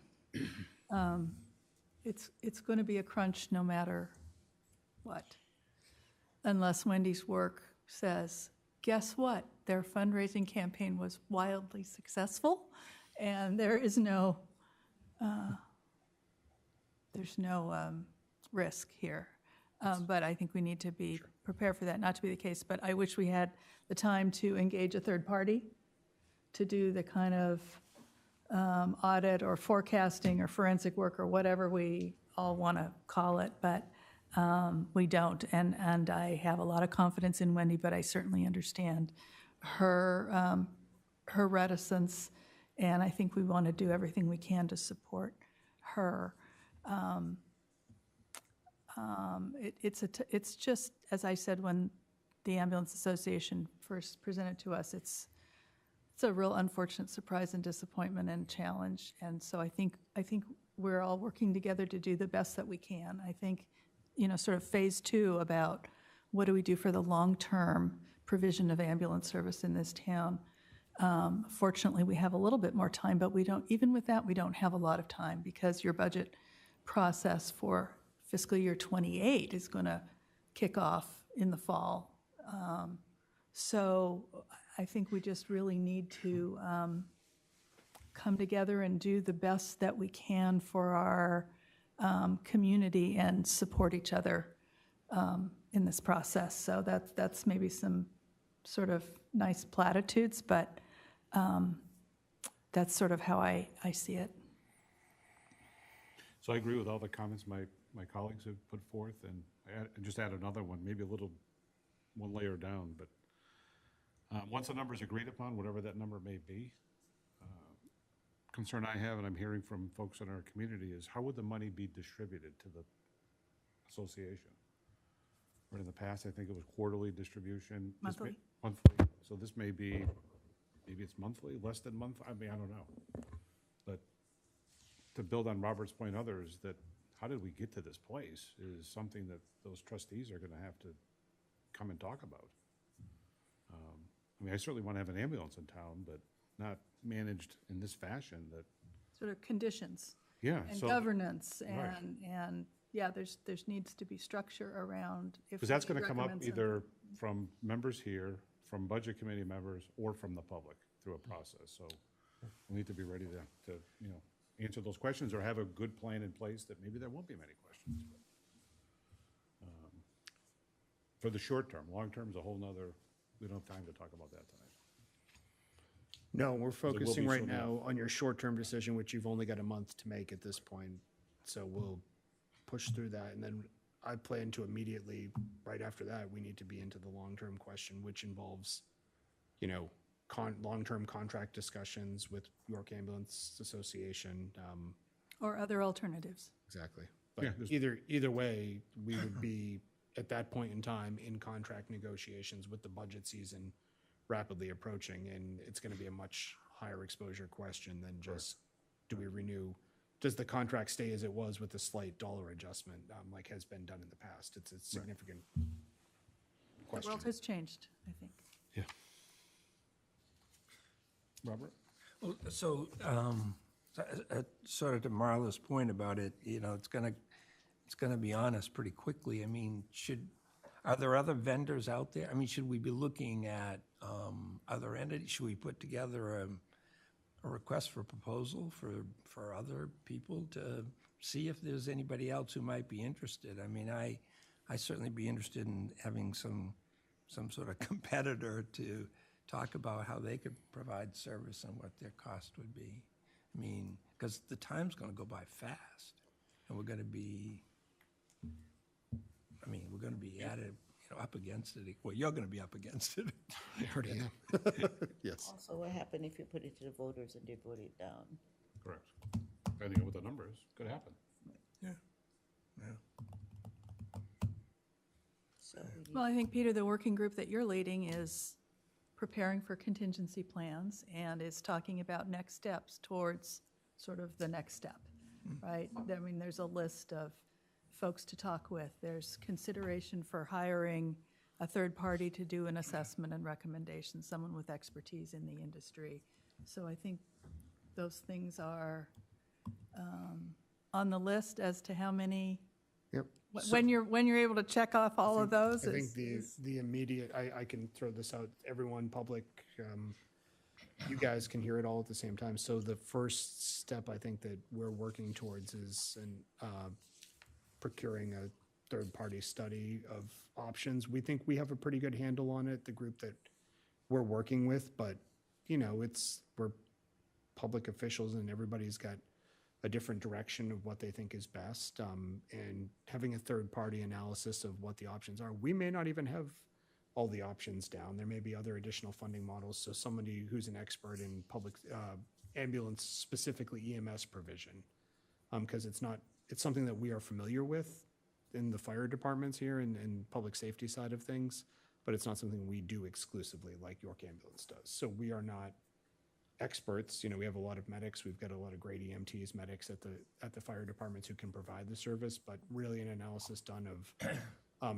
we are not probably going to be asking for a recommendation from an outside party, but a thorough analysis of what the different options are and the pros and cons, and then that is a policy decision on what we do moving forward.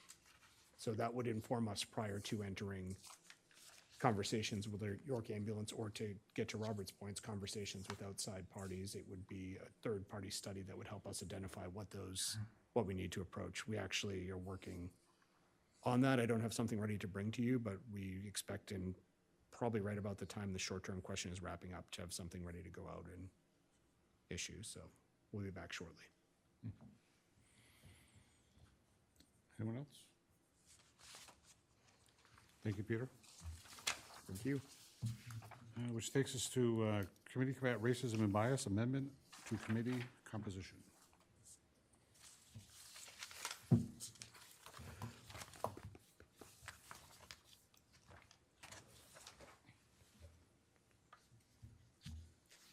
Who's doing that one? Everyone's pointing fingers. Hold on, let me pull it up. Shuffling papers and didn't look up. Catherine can start and I'll jump in, and the board can jump in too. So back in January, the Committee to Combat Racism and Bias presented the Select Board a proposal that revised their current structure and membership. That proposal would have changed their current composition to include a much broader group of people, which would include a lot of our department heads, plus some representatives from such like the York Library, the school department, the hospital, York Family Services Manager or General Assistance Office, and like I said, a group of our current department heads. Then back in April, we revisited the proposed amendment, and at that time, a discussion was had, but no formal decision has been made on moving forward with a different composition. Currently, the committee only has 3 members. They're set up to have 9 regular members and 2 alternates. So at this point, they don't have a quorum, so they can't conduct any official business or make any official formal actions. So they're kind of stuck. So we think at this point, we need some direction from the board on which way we should help support them. Board? Carla? And then Marianne? I appreciate the intention and the work and the patience that the committee has put forth, but I don't support the proposed restructure as it is. What I would support is modifying the existing charter to go from 9 regular members plus 2 alternates to 5 regular members plus 2 alternates. I think that's consistent with many, if not all, of our other committees. And I think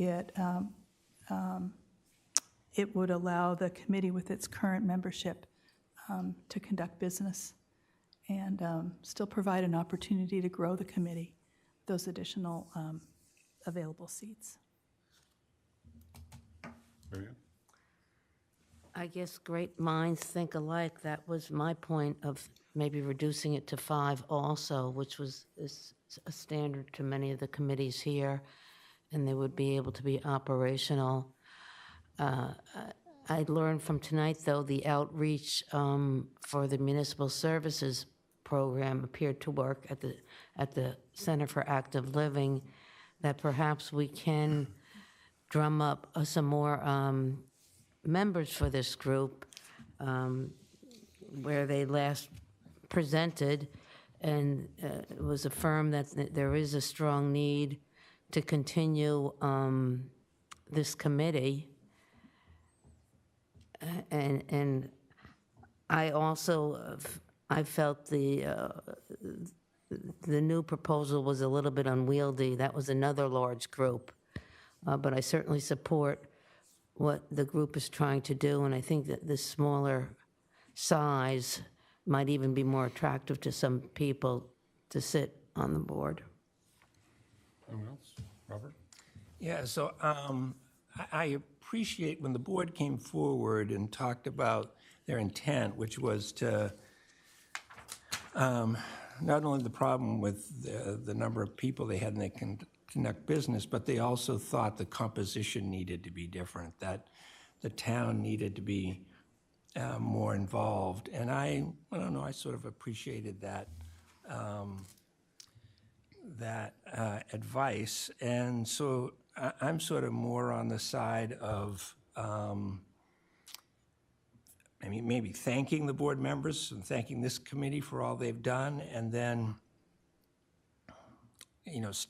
having a new committee, look actually to the town manager to say what would be the best composition to oversee the practices in town.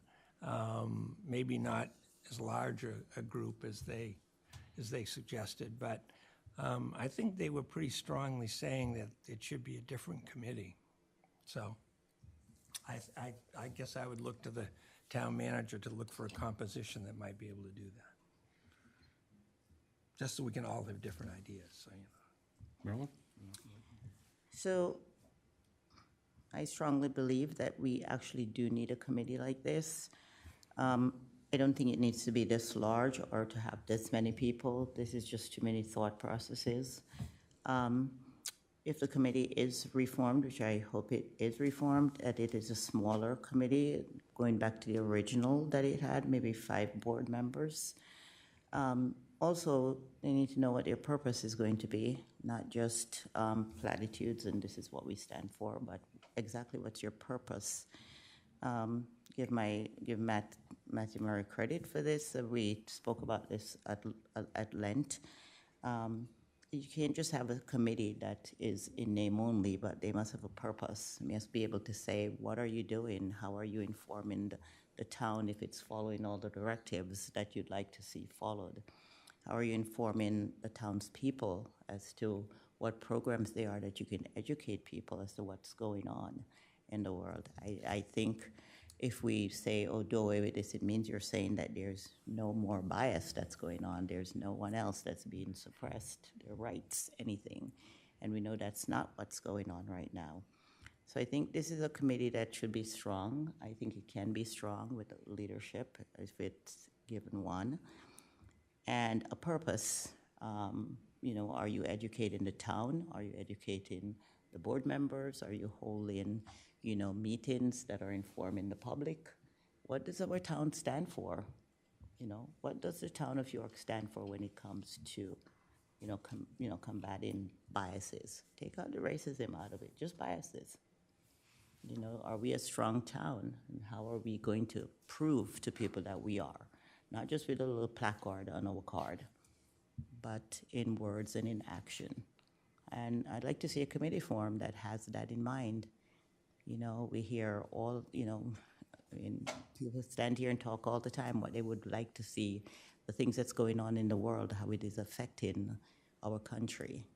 And I think we are part of our country, and if we form a committee that, has that strength, I think we can do a lot. So that's just my thoughts. So is your interest in moving to, well, let me just say my piece. So the 14 plus 3, 17-member committee proposed is not something I'm going to support. It's way too wieldy, and it's members that we would be appointing to town committees that aren't even members of town government. I mean, it was just complicated. The need for the committee, I understand that. It was there in the beginning when it was created. A crazy time in our country.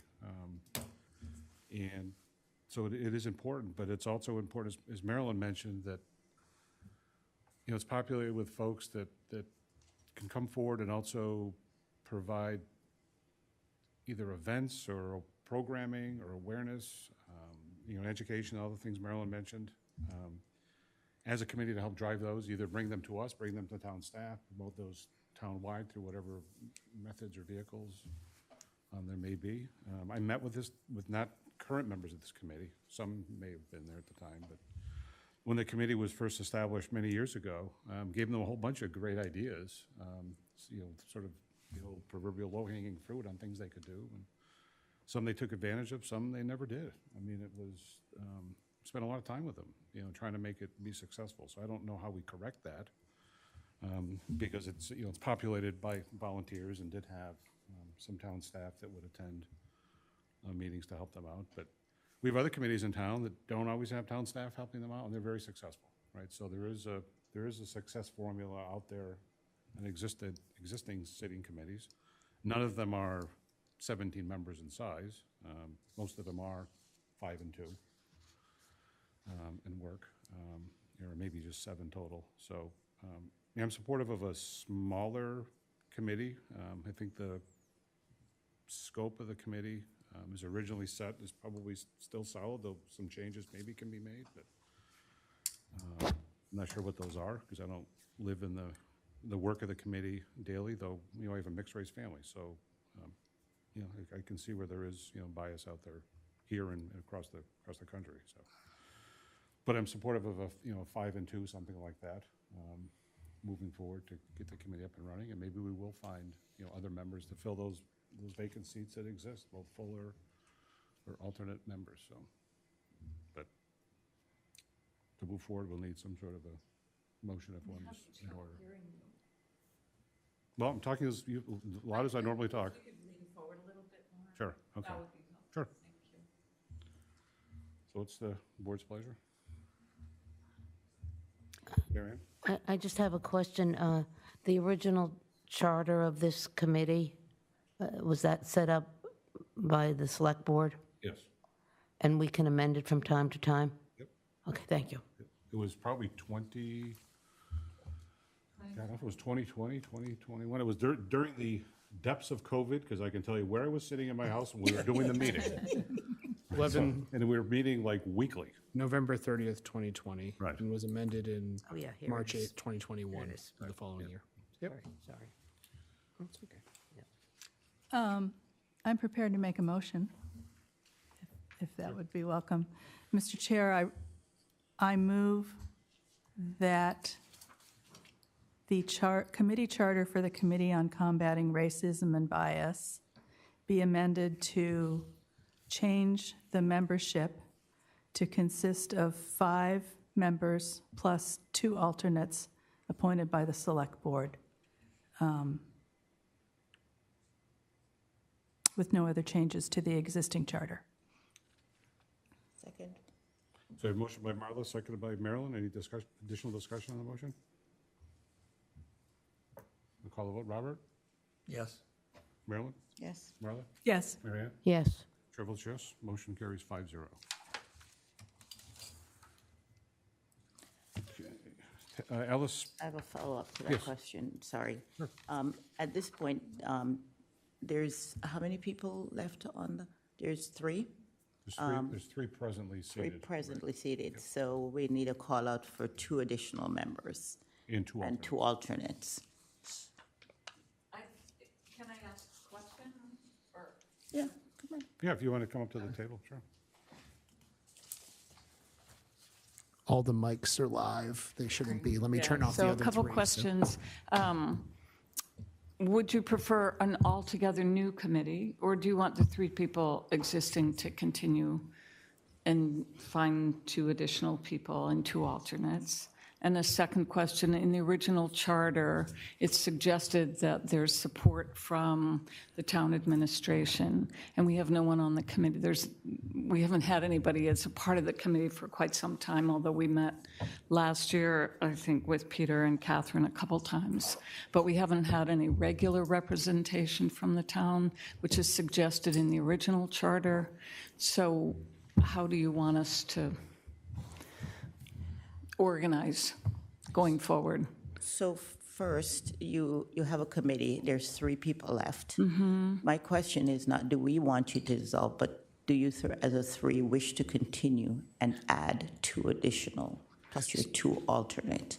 So the 3 of us did agree to commit to continue, but that's contingent on your approval too. If you think you would be better served by an altogether new group, that's certainly your prerogative. And Well, I think the motion that we was would- just approved was to continue with the existing committee and simply reduce the number of members. Okay.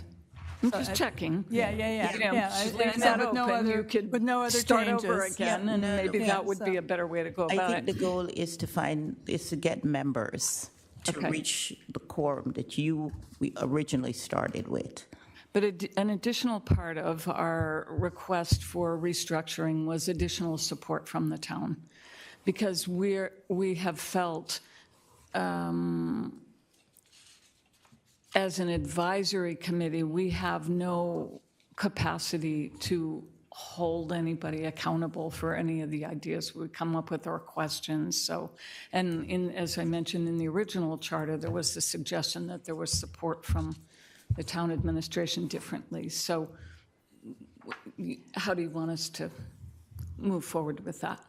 Was the intent, Anne, for administrative support, or, as you so stated, something at a higher level than what I would say secretarial support? I'd have to go back and look at the way it reads in the original charter. It was certainly administrative support or presence, in the committee. If I could jump in here, because Sure. I printed off the original Good idea. charter, and it says the town manager shall provide staff services to the committee. And I think that's consistent with what's in many of the charters for many of our other committees. Which would indicate what? Which shall provide staff services to the committee. So I think it's incumbent on maybe you all to agree on what that is. I don't see us. Peter has his hand. Peter? Yeah, so that would generally be, we're taking care of all their committee correspondence for them. So my office would. I'm also happy to attend any meetings. I believe, correct me if I'm wrong, so I could be very wrong because this is before I got here. I think there was a request that the police department regularly attend meetings, and that has been on and off over the years, right? Like, I They've don't been know. more consistent than most, for sure. Okay. Yeah. So I mean, Definitely. if there is a request for staff to be committed or, assigned to it, I have no problem with that, whether it's myself or or specific town staff department. I think the police membership was pretty important. Catherine, just nod your head yes or no. I think at the time, right, there was a lot of policing questions that were very valid in the community nationwide that the committee was concerned about. They're still valid points, just not as To be pressing fair, maybe Owen as has been very supportive and more involved than other departments. for So, sure. yeah, the way that it's worded there with staff services, I mean, I think that's everything from attending committee as needed to, you know, noticing correspondence. They want to run a program with, you know, finding staff to help run that program. So, happy to do that. The way that it's worded now, I don't think you need to change anything, but if there is somebody else that you want or some other way you want that structured to meet the committee request, that doesn't have to be done. I'm happy to accommodate it, but you could always change the charter. I think one of the things, if you have a committee like this, is bringing forth programs and stuff to the town and informing the townspeople what's going on, you know, whatever programs you want to put on, the town manager can help to facilitate that. But again, Marilyn, excuse me for interrupting, but in the original charter, it was advisory. So we weren't supposed to be running programs. Got it, okay. Do you know what I mean? So we could come up with ideas and recommend them. Right, that's what I But mean, as a yeah. committee, it wasn't our job to actually do them. So then, if you want to stick to that, then coming up with programs that you may want to suggest that the town facilitate would be something that you could probably start with. That's a low-hanging fruit, and go from there. Yeah, the language or the original language, I think that we're dancing around is scope of responsibilities. The committee shall advise the Board of Selectmen, Select Board, with respect to identifying and reviewing policies in town government, town services, municipal departments that reinforce and/or contribute to systemic and structural racism. The committee will guide the Board of Selectmen by making recommendations for policies. There's something that commits to systemic race bias is selectmen, the word, and not using select board. So you have my apologies. Recommendations for policies and procedures to promote greater equity and inclusion and to align with the goals of the proclamation.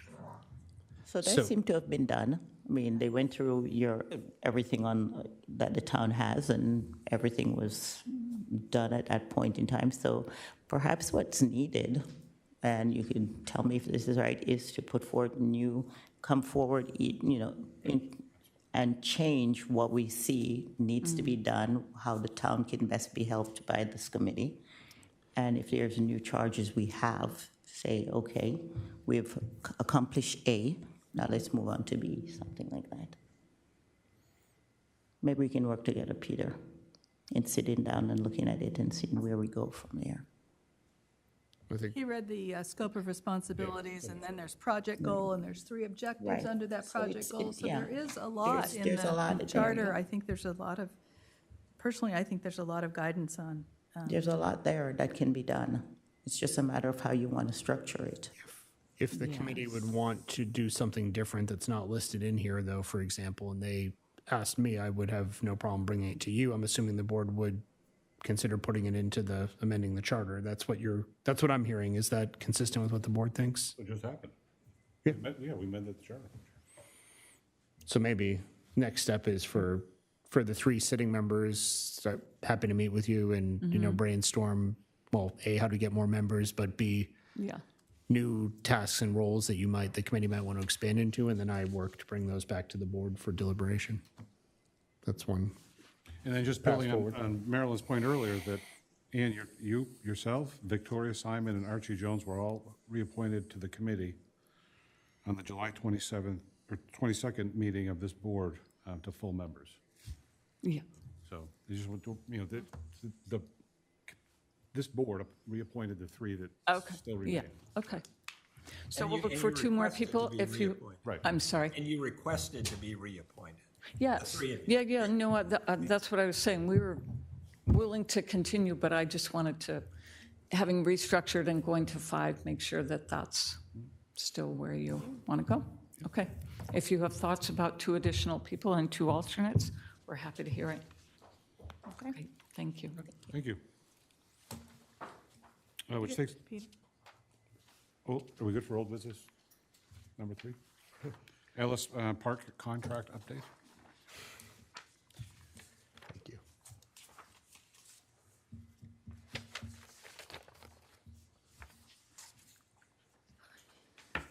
So our contract with the Ellis Park Board of Directors expired almost a month ago, on June 30th, 2026. We're currently working on a new agreement with them. Originally, we thought it would be a quick, just change the dates and update our budget numbers, but they had some additional questions on some insurance issues that we've been working with MMA on, which we just got information back and provided that to them. So our next step is we have our department heads updating the budget numbers, and then we'll meet with the Ellis Park board hopefully in the next week or two to go over that and move forward with the same contract we have now with just some updated numbers and dates, assuming there's no additional asks from the select board.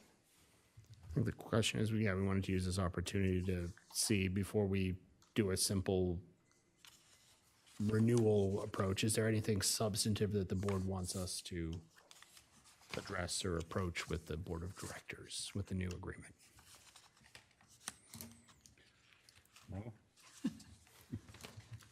I have a few little things, but they're not substantive, and I'm just happy to pass them along to you. Robert? So I wondered if they were, where they are in terms of the cameras and whether they want the town to participate in monitoring the cameras, so, and whether that's going to be in here or not. That's a good question. I'm not sure. No, no, no. That I wasn't just raised it. brought forward about. No. Anyone else? Mary Ann? And there was some discussion about the parking lot and something with the sewer district, Oh, yeah. but I get, you know what I'm talking about. There was some tank or two Where is it? underneath there, and Underneath whether there, they, yep. So their master plan for their parking lot, when are they gonna pave it? They talk about I mean, should that be Realigning. in this contract? So part of their capital plan is supposed to be presented in one of the two annual meetings that they have with you guys, which is either in October and April.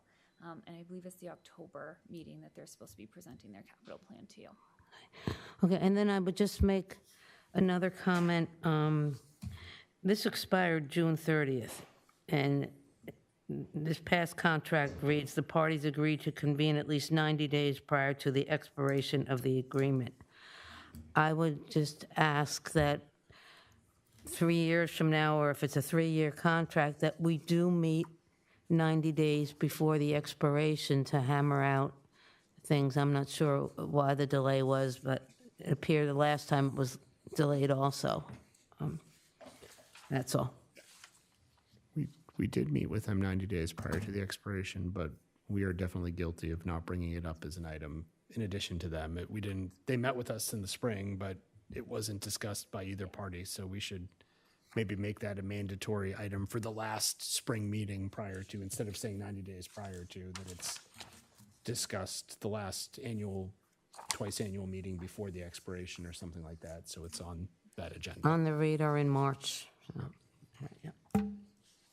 So when you meet with them, Catherine, if you could let them know when they come for their October planning meeting, there may be many questions about paving The parking lot. and, line marking. I know they were talking about taking some of the islands out and doing different things to, either increase parking or better manage vehicles that have things in tow, or restricting said in-tow vehicles. So I'll ask that question. I think I've heard from other members, they're going to be asking it too.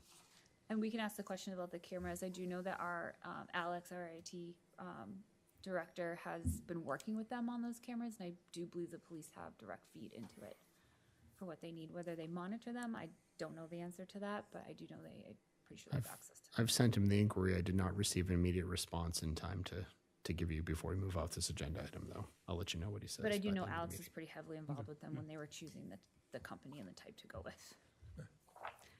And on the positive side, I think they do a phenomenal job down there. I've been down there a few times this summer, and the music folks and the cleanliness and our lifeguards. It's a plus for the town of York. Good. Anyone else? I think staff agrees it's much smoother at this point and credit the things that we insisted, the board sitting up here and previous boards insisted that be in that new agreement, that the twice annual meetings, held them to it, actually met and discussed issues when they rose. So things are going, I would say, substantially better than, No, communication is really good. I'm just, we're always looking to make it better and improve our facilities, and they're striving to do that. It's just, I'd like an update. Great, thank you. So we're going on new business, and we have the Harbor Board budget. Where is it? I think Peter has it. Here comes Tim. I've got copies here, so, yep. They're high-resolution ones, unless you've got them cleaner than that, so, yeah. Yeah, we've got them. Thank you. To take action. All right, good. So Tim Greer, Harbor Board Chair, presenting our proposed 2027, fiscal year 2027 budget. 3 pages, summary page in the front. Middle page would be for our current fee schedules, just for reference. And then the third page is more of a down the road item that we're really focusing on, which will be the dredging of the harbor. A little bit of narrative for everyone to go through on their own time. But just making it a point that everything that we're going to be doing in the next few years around future budgets will be focusing on making sure that we'll have the funds to dredge when we need to. The harbor is filling in quicker than it has in years past for a multitude of reasons, so we just want to try to stay ahead of that. So one question that's been, Tim, prior to you presenting these, but I think you were on the board, the Harbor Board when it was an issue, has been the savings rate. I know members of the Select Board will probably jump in here in a moment after they read that page. Yep, for sure. The savings rate for fees committed to the dredge fund and how much of that would be paid for out of the dredge fund. So I think I'll wait till one of them jump in, but that's probably where the conversation would head. Yeah. Yeah, how you make up the shortfall? Easy question, all right? So currently, just a little background. Right now, everything that comes in is split 50-50 between the dredge fund and what we call the wharf fund, which is kind of our operating account. We will, a couple of things over the next few years. We did increase our fees, not this current year, but last year nominally, and now we're going to have to run it forward and slowly bring the fees up to a line. That in combination with just keeping everything on our normal expenditure side very tight. You know, I think we'll get there. If you look at the run rate on the last page, it's just like anything, right? The longer you wait, the more expensive it gets. But the further it is away, the less money will accumulate over time. So we've got to find that balance. And It seems like you've got to increase your revenue. We do through fees. Right. Yep. And not slowly over time, but soon for sure. And I think, just as a reminder, and I think everyone's aware here of how this harbor works, which is quite different than many harbors around us, which is the mooring owners own their gear and they maintain their own gear. So the fees are on the lower side. And I think there are a handful of comparisons out there that we are generally in line with. But I do think that... How long is the waiting list? It's still around that 28 to 30 year mark. Yeah. So you've got a waiting list that's that long. Seems to me we could charge more money. Agreed. I mean, it's just supply and demand. You either got to have more moorings, which you seem to be hesitant to do, or you got to charge more for them. And it's got to be one or the other. 100%. So what you'll see from the board over the course of the next 6 months is you'll see a plan rolling forward to close that gap. And we're going to try to, we're going to go forward and understand hopefully what we believe the costs are going to be in 2032. Wow. Good luck with that. And then roll it back to the run rate that we need to have to close the gap. And it will be, I won't call it aggressive, but it'll be moderately aggressive. Will you be adding to the number of moorings you have? You know, I don't think so. I think there are small places that we can add, but I think a little tightening up of maybe how we measure the LOA, the length overall of the vessels, might make up a little bit in the per foot range. So I think a couple of levers here and there, and we'll be able to get to where we need to be. But yes, it needs to start now. Marla? Hi, Tim. Hey, Thanks for this. You can change Board of Selectmen to Select Board. I will use my AI card on that one. I'm looking at the revenue, fiscal year 25 actual, 26 budget, 26 actual, and then 27 proposed, and I guess we're being asked to adopt the 27 proposed. Could you walk through the revenue 27 proposed and where you came up with these numbers? For example, I see that mooring permits, you're actually proposing less, but then dock permits more, and Great question. float fees, that sort of thing. So can you help us understand the So when I changes? put this together from Wendy, the system we have on online mooring bulks the revenue into one category, and we have to look backwards and break it out. So my short answer to you is that 65 top line. If you look down through the different, transient mooring, dock permits, and float fees and things like that, it's distributed out through there. So you'll see it. You'll see in the last page. There's a note on the second bullet point that explains what's happening there. And we just ended, obviously, the fiscal year 2026, so that hasn't been cleaned up yet. And we're also waiting on a final deposit from the last round of fees that are coming in for Q2. So that's the long way of saying this is what we have directly from the reports that Wendy's generated, and they will get modified and reallocated probably by next month. So backing into your original question, our run rate for the mooring permits is somewhere around 50,000.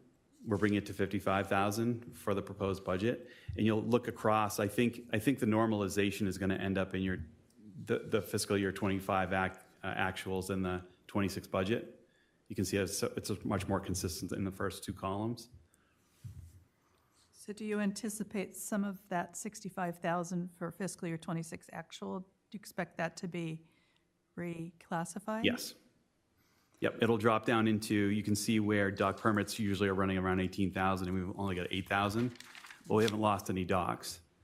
And also for transient moorings, that gets bulked into, actually, I take that back. Transient moorings, just a note, the second line item down, you can see we had a run rate of somewhere around 17,000 per year. That FY26 actual is actual. That is a decrease in transient activity due to anything you want to imagine: fuel, economy, people moving their boats or not, or the lack of moving their boats or visiting our harbor. So that's a real number. But if you go down further, float fees runs usually around 7,000. You can see that's a blank. So that 65 is comprised of various lines in there. So if we look at the total revenue, where you've been running right about at 100,000, and then you have fiscal 26 actual of 83,000, you feel like that's a good number? We will end up right around that 100,000 number again. So there's some revenues that haven't yet been posted. That's correct. Yeah, Wendy shot me a message saying, "Hey, heads up, we've got a certain amount that has not been allocated from the online mooring system." Okay. So I provided what I had to date actual, as opposed to cut and paste it around. I didn't think that was appropriate. I'd rather show you exactly what I've been reported. So it's not final. It may be actual, but it's not final. Final, yeah, the tiny print. Probably year-to-date. Yeah, you disclaimed it below preliminary. Yeah. Okay, haven't looked at the fine print. But Thank you. that's probably a FY26 year-to-date, actual year-to-date as of July, or June 1. You got it. Exactly. Got it. I see the fine print here now. Thank you. So you would expect to get back to where you were by even to the 26 budget and more? Yes, correct. Yeah, I mean, we typically run around $100,000 a year. Our expenses will vary, and there are certain projects that happen from time to time, whether it's an outboard or something like that. In 2027, we don't have we've maintained, we've kind of kept up with everything we've been working on. So we're going to see our normalization of, around $57,000 for the year. Thank you. Thank you for breaking down the bottom chart, the 4x4 matrix of the four different, or the three funds in the total there, on the bottom of the first page, because that's been confusing over the years to see multiple charts for each fund. Seeing it side by side like that's helpful. So I figured I'd present it in a way that it would be very straightforward. Wendy's been great. I took it from the lens of the board and how we look at it and where we allocate, our dredge fund, our wharf fund, and our hoist fund. Anyone else? Mary Ann? Yeah, just getting all these numbers, I'm just trying to absorb. But I have just a couple general questions. One is about the dredge. How long, Tim, does a dredge take, or do you anticipate? Like, will boat owners not be able to use a season, or is it done in the winter? Great question. It's done in the winter. So what we do is the year that it's going to happen, we prepare everyone and say, okay, everyone needs to be out of the harbor by X. And it's usually not too early from normal. Then we will do all of our prep, which is removing all of the moorings, documenting everything, getting everything clear. The federal, the Corps of Engineers comes in, they do their dredging, and then we replace everything. So I think there's a small disruption usually in the spring, but very, very on the front end of the season. So generally speaking, it's low impact. And I see that you're estimating there will be a federal share of 2.7 million. So Is there a way to tap in the York Wild and Scenic River designation? Would there be any funds through that? So I don't know the answer to that question. I'm going to back up on one of the comment that you just made. It's actually, it should say the federal share was estimated at 2.7 million. The town share was estimated at $555,000 in 2018. So if you run this forward, it appears that it's going to be about 2x. So we're talking more along the lines of 5 million and 1.1 million, respectively. When will you know firmer figures?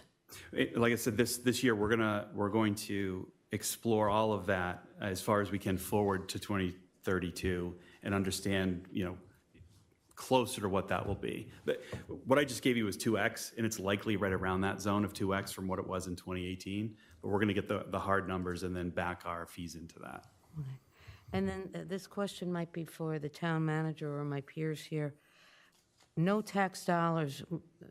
We don't vote on a budget item in May for this, correct? that's correct. So is this why the chair of the harbor board's in front of us, that we need to approve what they're doing and how they're doing it? Yep, the harbor ordinance, it's unique. The harbor ordinance sets up a fund that several funds, but that they have the authority. The harbor board has the authority to approve expenditures and manage that fund, but the ultimate decision on how much of that fund gets to get spent. So think of it like a reserve fund. It's a separate, those funds are separate. They're not voter money, but the ordinance that was adopted by the voters says the select board have to approve the overall budget for the harbor board. And then the harbor board is responsible for the administration by town staff of that spending throughout the year.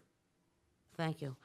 Where can I get a copy of the harbor board ordinance? Should be on the website? Yep, it's right on the website. Okay, It's right great. on I just, Yep. Sorry, that was more of a question than an answer. It's on the website, Mary Ann. oh, that's right. No problem. So, Marion, you also asked me about wild and scenic. So I don't know that answer. It's a great question. We can certainly find that out. One thing I do know is one of the reasons why York qualifies, or the reason why York qualifies for federal assistance in this, is because we're a commercial harbor and we have commercial activity. That's the anchor. If we were 100% a recreational harbor, we would be in a different position. Okay. So we need to maintain that classification. But I do agree. I think we should explore other areas now that we have available to us. Thank you. Yep. Anyone else? Robert? So when during the year do you talk about mooring fees and make the decision of what they're going to be for the next fiscal year? So you've already made the decision for this fiscal year. Yep, we did. Which starts July 1. Yep. Started July 1. So typically in the fall, because the harbor master needs to get all of the renewals out by the first of the year, so we'll do it. We'll do it in the next, 2 or 3 months type of thing. Okay. So if, Peter, if we could hear what they decide to do and the impact it would have on their funds, I think that would be helpful. When would that decision be? In the made? fall. I know you just said in the fall of this year. Yeah, we'll have it in the fall because we want it well thought through and organized so we can get it in front of the mooring holders upon their renewal. Yep. On the radar. So we're opening it up right now as we speak. Anyone else? So I just have one question, Tim. Sure. Thank you for all the information and for what you do for our harbor. The fee schedule, so some are called out as being annual and then are per barrel or per night, which I understand what that is. But are the bait shed barrels, that's an annual fee per barrel? Correct. Okay. And then the Correct. base per foot for float permit is annual? So, yeah, for the float permit and the mooring permits, both of those have a base of 106 plus the $3 a foot and $15 a foot. That's Annual. for the season, one Yes. time? Yep, sorry. Yep. Where the barrels, someone could have 10 barrels and they're paying $50. That is annual as well. I should clarify that. Everything is annual except for the per night on the transient. Right, okay. And then on Robert's point, coming forward at some point, and you're going to be doing that exercise, I guess, in the fall, is how, because I've heard it before, but just so we can all hear it again, how our fees are structured compared to other harbors. They're not like harbors, but they have Sure. mooring fees or Again, transient fees. And we are, there are a lot more comps out there for the typical harbor where the town owns the gear, right? They own the float, and it's significantly higher. I'm talking maybe 4x, 5x. Yeah. So we're one of the last few that are doing this. So I think I know comps are very limited. I think I agree. We need to charge more for the moorings. I think there's one harbor, and I'd have to go back to the rest of the team and remember where it is that's similar to this, and we are very much in line. But it's one comp, 2 comps. We run in a very old school format that works. It actually works really well. I think the fact is we have to make sure we can dredge our harbor. And when the moorings are pulled for the dredge, is that the responsibility of the town or the responsibility of It the mooring is. holder? So the best way to think of this is there's 2 buckets of the dredge, or two components. One is our prep as a town, which we're saving for. That's what we're saving for, which is documented where the moorings were, removing all the moorings, prepping everything. The Army Corps comes in, does the actual removal of the material, and then we put everything back. So the mooring is really authorizing the mooring holder. This is your space in the harbor. Yes. Where you will drop your mooring. Yeah, and it gives them an opportunity too. When we have them removed, they're welcome to work on it at the same time. So they have an opportunity. When we dredge and then. Right, exactly. Robert? So I think your point is excellent. You made a minute ago. I mean, if we don't charge them more, you're not going to have enough money to pay for our part of the dredge, and therefore their mooring's going to be useless.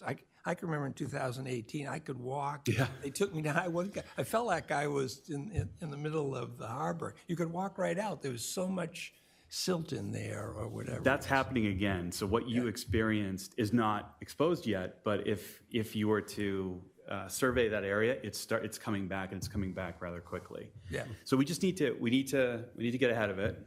We need to time it right, and also everything, all the windows shrink, right? So your cadence of dredging our cadence of dredging is shrinking, by 2, 3, 4 years. We have, who knows what it really is. Costs are climbing, and we've just got to balance that in the middle. You don't really know when it's going to be dredged because you got to wait for the federal government to tell you they're going to do it. I mean, 2018, I think we waited a few years, right? We have to start that process no matter what within the next 2 years, just to get on the radar, just to get in the queue. And what's happening is there are a number of harbors out there that have been approved, that have been on the list, that are backlogged now, that have much, that are on a higher profile list, whether it's a bigger commercial harbor or something. So we need to get in line anyway. Yeah. So this is something that again, I took a page out of tonight's discussion to just talk about it a little bit, because we're going to be working on that pretty heavily. Great. Thank you. Thank you very much. Can I ask one more? Sure. Sorry. The area that you're going to dredge, is it like from 103 towards Dockside and Stage Neck? And so on the other side towards Wiggly Bridge, does that stay alone? That doesn't get dredged? It does not. Great question. It's So the two major dredging areas are the North Basin and the South Basin. So think about 103 in towards Strawberry Island in that area. And then as you go around where, Donnell's, that's all deep because it gets, the current takes it out.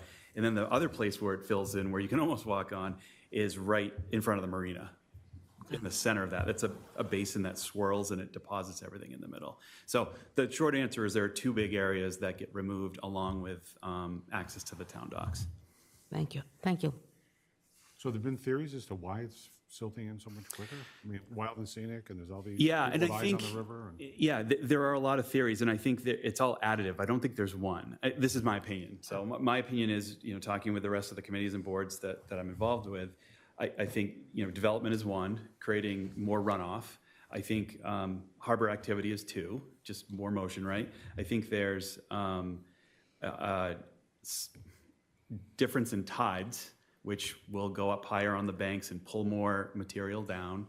I think you could make 4 or 5 different components that just all add up. And there's actually another theory that we've kind of explored recently or learned about, which there might be a level of it coming in on an incoming tide and depositing, which is something that I don't think anyone's really even thought of, and that was a really interesting suggestion.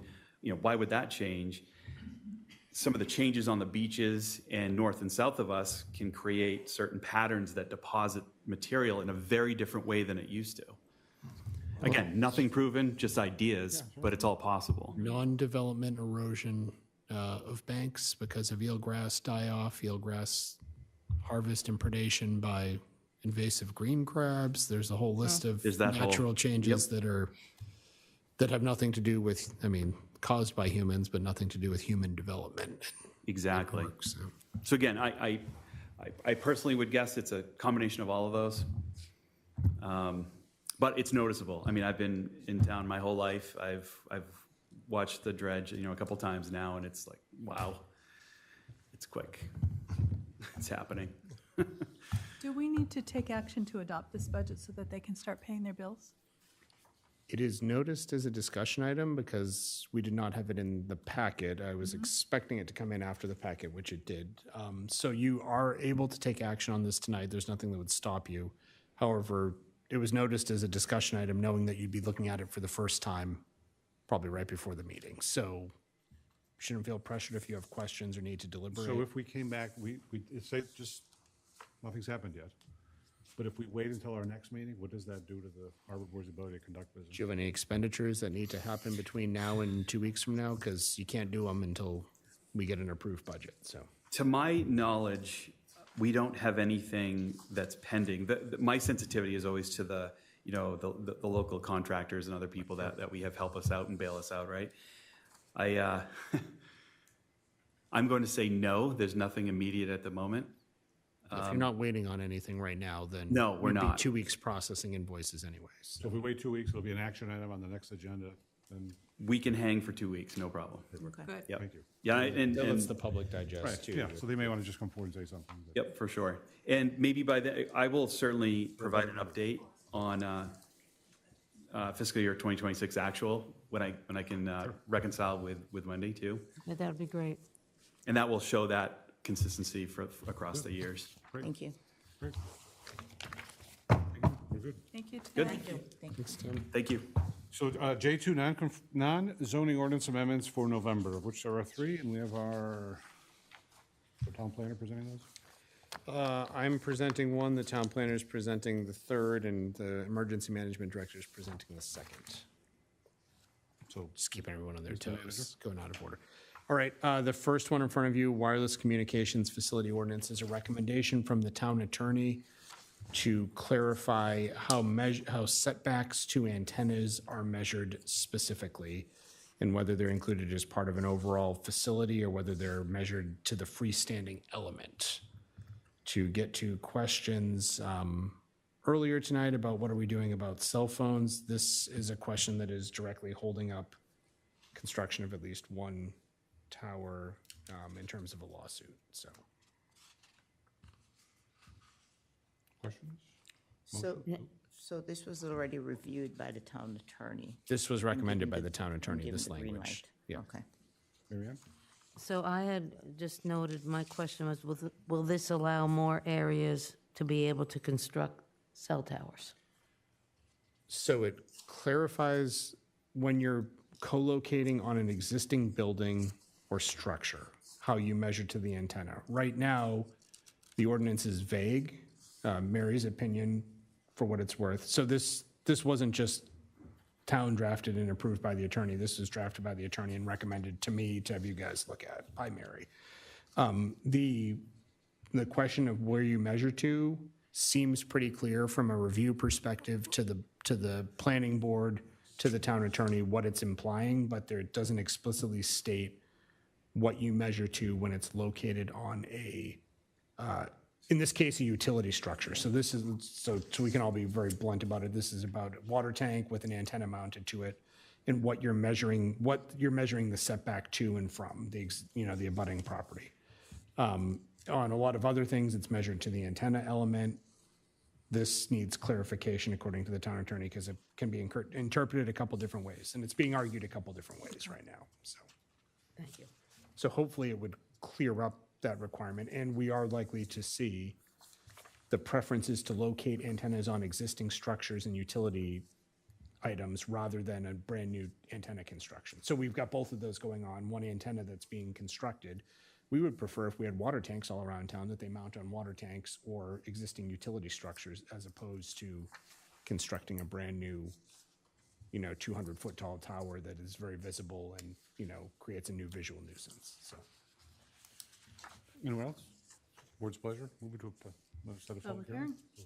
Want to make a motion to do that, or just? Yeah, we'll set it as a public hearing if the board's in favor.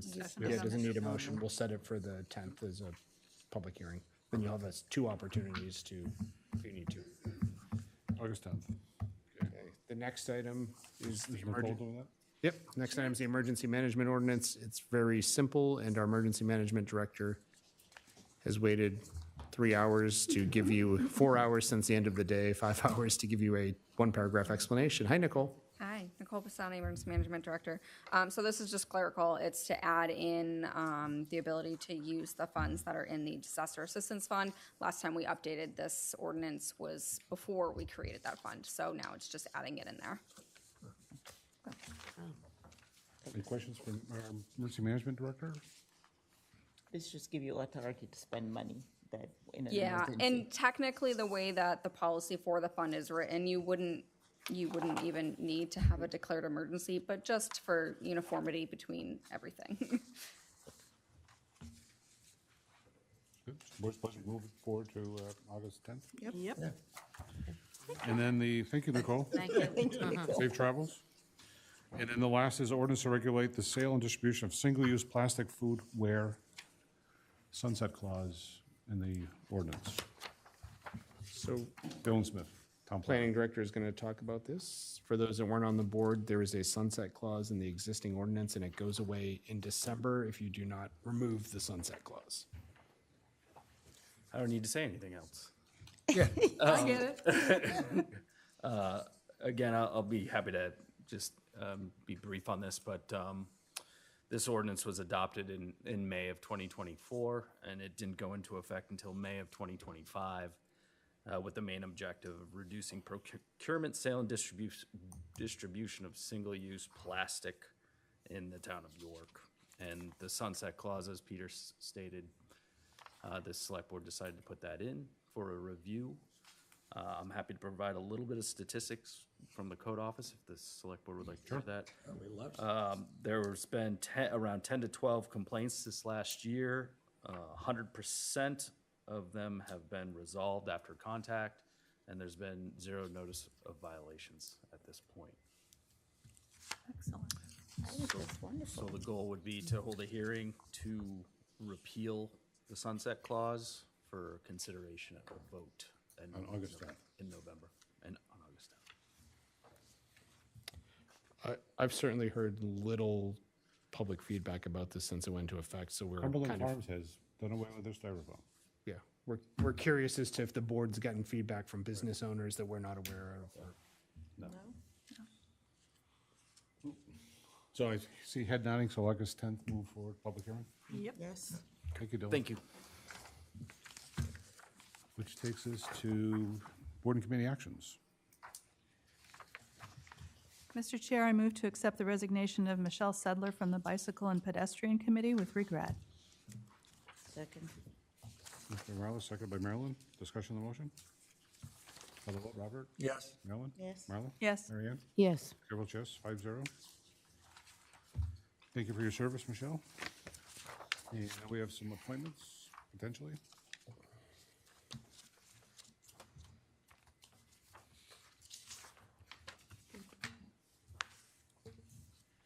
Mr. Chair, I move to appoint Grace Connolly as a regular member of the Harbor Board with a term expiring on June 30, 2029. Do we have a second? Second. Mr. Marla, second by Robert. Appoint Grace Conley to the Harbor Board. Any discussion on the motion? Call the vote. Robert? Yes. Marilyn? Yes. Marla? Yes. Mary Ann? Yes. Chair votes yes, motion carries 5-0. And Mr. Chair, I move to appoint Mary Beth Goulet and Aaron McGann as regular members of the Municipal Social Services Review Board with the terms expiring on June 30, 2029. Second.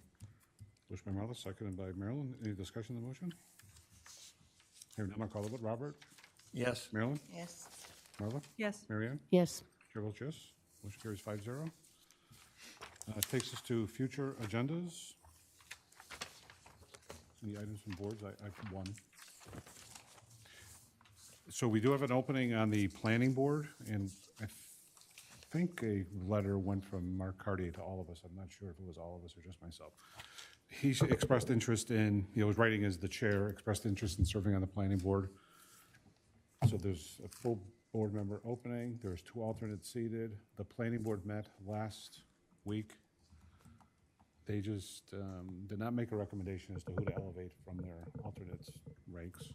So it's up to us to do. So I think we bring them in, the 2 candidates in for an interview, just interview them and go through that vetting process like we do with all of our other members. It's just a recommendation. I see sort of head nodding, so we can set that up for a future meeting.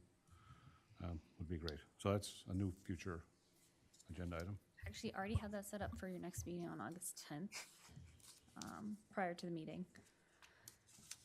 Let's see, under reports, we have one for the recycling committee. They've asked to come in and give you an update on the work they've been doing. And then I also have placeholders for an Ocean Avenue extension update, a cliff walk update, and a seawall update. I'm sure not all of those will be on there, but I think yeah, it's either first or second meeting. first or in second meeting. Yeah. August, likely on both of those, all 3 of those, yeah. We also will have 4 public hearings on Article 10F, the workforce affordable housing, and then the 3 that we heard tonight, wireless communications facilities, emergency management, and the ordinance to regulate the sale and distribution of single-use plastic. Under old business, Do you want to talk about Article 10, the workforce affordable housing recommendation that was pulled by the planning board at their most recent meeting? Right. So the recommendation, you had talked about holding a second public hearing on it. Yeah, they did communicate that to me. You were told that, but they did remove. I it was from the- told that, and the planning director can nod his head yes at that, yep. So that's what staff informed me, that they recommend that be, well, they're going to make further amendments in next May. That was what you told me. So they were going to do other amendments, and it was that item that we brought up, that, or why we piecemealing come in with one big document. So the recommendation has already been that's what they're made. gonna be doing. You've already started the hearing process. The board could continue it if they wanted, but we're assuming, I Can we think, cancel it? Can we change our? sure, absolutely, yeah. Yeah. That takes us down to 3 Good public catch, hearings. Peter, thank you. stand 3. Under old business, have the flag and banner policy, and then a review of the November ordinance amendments, York ambulance funding decision, and bringing the harbor board budget back. And under new business, update to, Nicole will have another update to the emergency action plan. There's a new law that just went into effect think a couple of months ago, that she needs to update that for. Ambulance service, ironically enough. It is around the ambulance service, yes. And hopefully the Ellis Park contract, but as placeholder. Any other items from board members for future agendas? Other business? Marianne? This was just an inquiry on the heels of the planning board has 4 regular and 2 alternate. How do they decide who the 5th sitting member will be? How do they choose between which alternate? Do you know? So having Former sat in planning that chair board chair a long does, time ago, so it's in their bylaws, the planning board bylaws, that the chair would select who sits to hear the case. Thank you. In the event there's an absence of a full member. Robert? So we had the one letter from the guy who has maybe, I guess, mobility issues about the trash cans. And I guess I would take this opportunity to advocate again for allowing people the opportunity to select the smaller trash cans, because that may not help him, but I bet there are people with mobility issues it would help if they had smaller trash cans other than bigger ones. We met with Casella last week and formally made that request. We're developing a list right now of people who have reaching out. We've had some people that are reaching out, but we're pre-developing that even if that doesn't end up happening. Well, we're making the list, whether or not people, Checking it twice? yeah, regardless of what size people get delivered initially, we're pushing to get them. Yes. I agree with you. I'll shut up. So if people are listening, if they're still awake, Contact the Public Works office. Drinking coffee now, it's in the morning. Yes. they could request Yes. that. Okay. At this point, we can't guarantee that the initial drop will be a 44, but we're pushing for that to be an option with Casella. And we're keeping a list even if it's not, so we have the list of everyone who's interested in a smaller size can when that happens. So on the trash and recycling theme, so I mentioned to you at a leadership meeting last week about collecting fees from folks that go to our transfer station or recycling center on Witchcott Road where they do not have a sticker. And you were exploring that. Is that something at a future meeting, short term, you could report on where we are with that? I can. Possibly? I need to have a conversation with our overtimed and underworked finance director about that. So as soon as I can, when she's back from her well-earned trip, I'll make sure to have some, if I can not offset the ambulance work that's being done, so. Because what's happening is, which is great, that DPW has staff posted out there on Saturdays. I don't know about Fridays. Wednesday. Wednesdays rather, but on Saturdays, just checking for stickers, which is great. They can check for the sticker, but if someone doesn't have a sticker and they have a load of whatever, brush leaves, and they live in town, well, you can go dump it, but it would be great if you could capture that fee for that sticker there. Yep. As opposed to let that person dump. They may never come back, or maybe they come back all the time, but they'll never get a sticker, and it's just this sort of cycle that just keeps repeating itself. The Public Works Department's in favor of your request. I already discussed it with them. We need to develop a receipting policy that works on how to get people paid up there and safely move the money back down. You could buy one at a kiosk. Yep. That's actually, Yeah, there you go. There's other ways to do it. I mean, this kind of sounds silly, but I know the Public Works Superintendent said, I wonder if we can program one of the old parking kiosks to accept a $25 payment and say it's for a ticket, but it's really for and it comes through in a payment. We wouldn't do it that way, but he was kind of thinking of like what we have for credit card readers that could be hard mounted or something like that. So, and there are other options to stand it up quickly. It just has to comply with the overall the credit receipting, the electronic receipting, moving softwares. There's a specific set of programs that we have to use to receive that are approved. So I don't know what they are off the top of my head. Put it on, keep it moving forward. I think it's a great idea. People want to buy the sticker. Yep. They're here on a Saturday. They can't get one. It's closed. I mean, there's just, how do we make it easy for people? Robert? I'm sorry, but you said kiosks. It made me think, so by the Wiggly Bridge. I know. I don't know the answer to it. It's really bad. I saw it. It's got this blue I know. thing. I saw it yesterday. It confused me too. I'll ask about There's it. a kiosk, but then it has this blue. I knew exactly what you're. When I drove by it, it made me think, well, they didn't activate it because they don't have cell phone coverage, and the only way you can pay is on your app, which you'd have to have cell phone coverage. Well, the new ones have been activated in the harbor area, and it was installed at the same time. It must be a connectivity, either a connectivity issue or I'm guessing it might need to be reprogrammed because of the time limits, and that has to be flashed Have we from. not had complaints about up by York Harbor Inn that there's only one kiosk there, which is We way have at an the end. additional, we are looking for a place to put it that is not a view obstruction or a nuisance to Hartley Mason Trust, because those people are they're real sticklers there. Yeah. The trustees, the reading room, who are concerned about visual obstruction or getting in the way of people walking. And then when you get to the left of that, Tim DePerio and I walked it, and it's all in front of people's houses. So if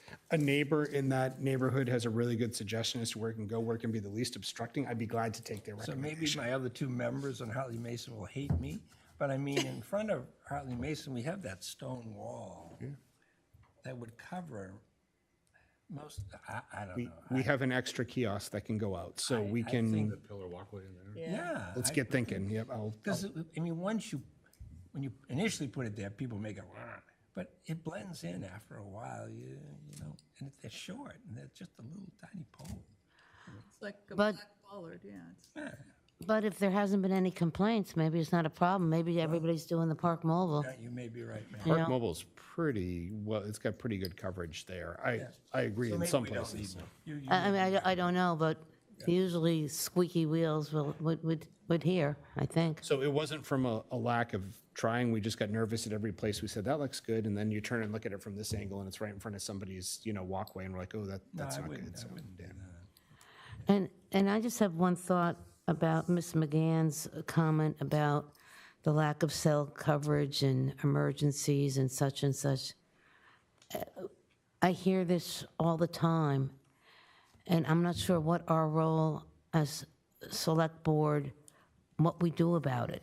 Do we push forward? Do we ask the planning director? Do we look at town property to see? I know there's two sides of a coin of people liking cell towers and not in my backyard, and the health issue. I'm just really concerned that we might have a problem. And if we have the ability to somehow come up with a solution, I'd love to be part of the solution. I must say that this has been, it's like around and around and around. This is not the first time. The place where the cell tower, if I can recall correctly, to be put up in place, there was such an uproar about placing it there that it was voted down. Yeah. And so it's a matter of, yes, we can put it up, but it's neighborhoods and who wants the cell tower in their neighborhood. Yeah. If you want to, is the hospital high enough that you could put a cell tower, there? No. So you have all these various structures around, and it's the townspeople who, where do they want it? That is the issue. It's not.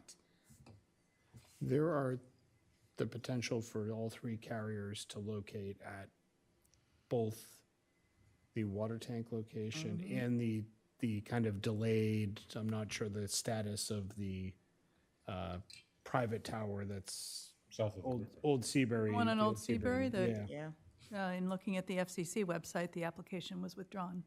Right. Or So canceled. there's, So that's, so the good news is that How I long? think the town has done our part of approving both of those installations. They've taken years. The one has taken a year, the other one has taken several years and throughout the process. So, I mean, I think we feel good that we're not standing in the way. The question is, are we doing enough? Right. If both of those sites were approved and utilized to house all major carriers, you would see York, because it would be 90 degrees perpendicular to York Street in two locations, shooting back at kind of the village area, and you'd see a substantial increase. Working right there, I mean, as someone I talk to a couple times a week on a cell phone from Todd and I could What yell, about yelling out the window? it would work better. I mean, neither of us get cell phone coverage in that immediate village area. I mean, I've got a desk phone. I use it half the time, 3/4 of the time, and everybody keeps asking me, well, get rid of that. That's 1990. It's the only thing that works there. I mean, I understand. I feel the pain. So anything else under other business? Citizens Forum number 2? Sir. And I did not see anything come through the portal, so there's nothing. I did not either. Just checked again.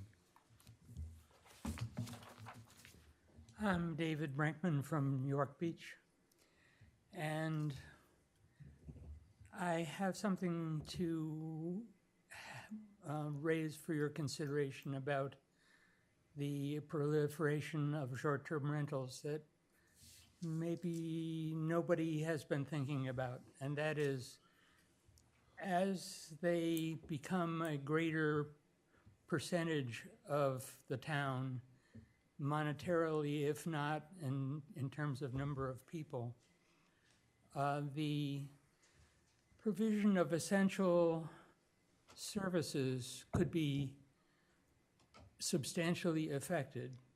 If you look at what has already happened, like the grocery store is now much better than what we had before. The hardware store is much better than what we had before. And there's more of an opportunity for indoor recreation year-round than there used to be. But also, there are things that are worse than they used to be, like it is more difficult to get from one town to another town because there's no jitney buses going to the local towns anymore. And all three of the car dealers have gone, together with being able to get your car inspected close in to the town. And you could imagine this could get worse and it could get better. And it could be that this is our niche, that York is the best place to have short-term rentals anywhere around, and we should market it as such, and that would be what would be known for. I have no idea.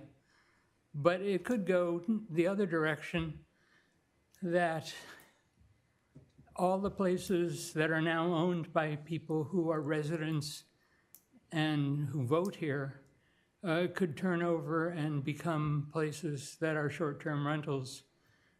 And they're not peopled by people who can vote here. You could see the extreme projection of this, where there are only 5 registered voters in town, and they're all on the select board.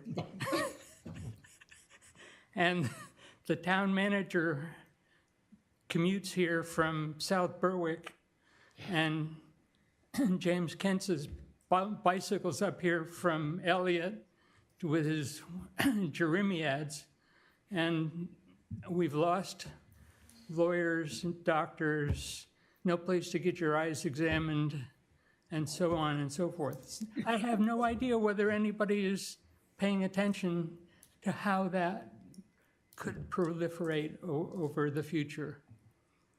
Think about it. Thanks a lot. Thank you. Anyone else? Citizens Forum 2? Is this a good time to talk about ALPRs? Well, you have 3 minutes to go to the podium under Citizens Forum 2. Sure. Yeah, state name, location again. Right, please. Thank you.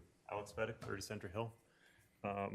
I wanted to ask the council to consider removing the ALPRs and the associated contract with the police. I asked Peter Joseph, town manager, for advice on the process to make it a formal request. Is that something I could get assistance with, or do I just pitch a question and you can answer? How does this work? So are you looking for an official agenda item of the board, or are you looking to, I'm not sure what you're asking for. I suppose I was looking for an example of past how a citizen was come forward and say, I want this to be weighed in on by the So council. that's something the manager can certainly help you with. Yeah, that. we had a preliminary conversation. I think he's asking you if to get the question in front of the board, the select board, right? Yeah, The- can I get an example of a prior case where this happened, or should I just? pitch it now and say, I mean, yeah, I would, you can definitely go now, give your idea, but I think probably something formal written, you and I would talk more and we could present it, but you're standing there, make the pitch now, I would, yeah. all right, fine. I would like to consider the Town of York to cancel the flock safety contract immediately upon passing our approvals. The flock safety hardware and software, including the automated license plate readers, should be removed at the earliest date possible. The York Police Department and all other works departments should be prohibited from signing any contracts with any other ALPRs or AI-driven data collection systems or data processing systems unless a majority vote on a regularly scheduled, the annual budget review is approved, which is held once a year so that there's an adequate number of people putting eyes on it. It's my reasonings, I have a few of them. For the first and foremost, it's a violation of the First Amendment right, Fourth Amendment rights to have dragnet surveillance or broad sweeping surveillance. I could go into detail if you want to. We have 3 minutes, so you're getting close to the end. So. Okay, do you have any questions? Nope. Is this something you could take action on, or should I come back with a formal proposal? We can talk about it in leadership, but if you'd like to have it as a firm agenda item, I suggest you talk to the manager. There's a form that I spoke about earlier in the meeting. Okay.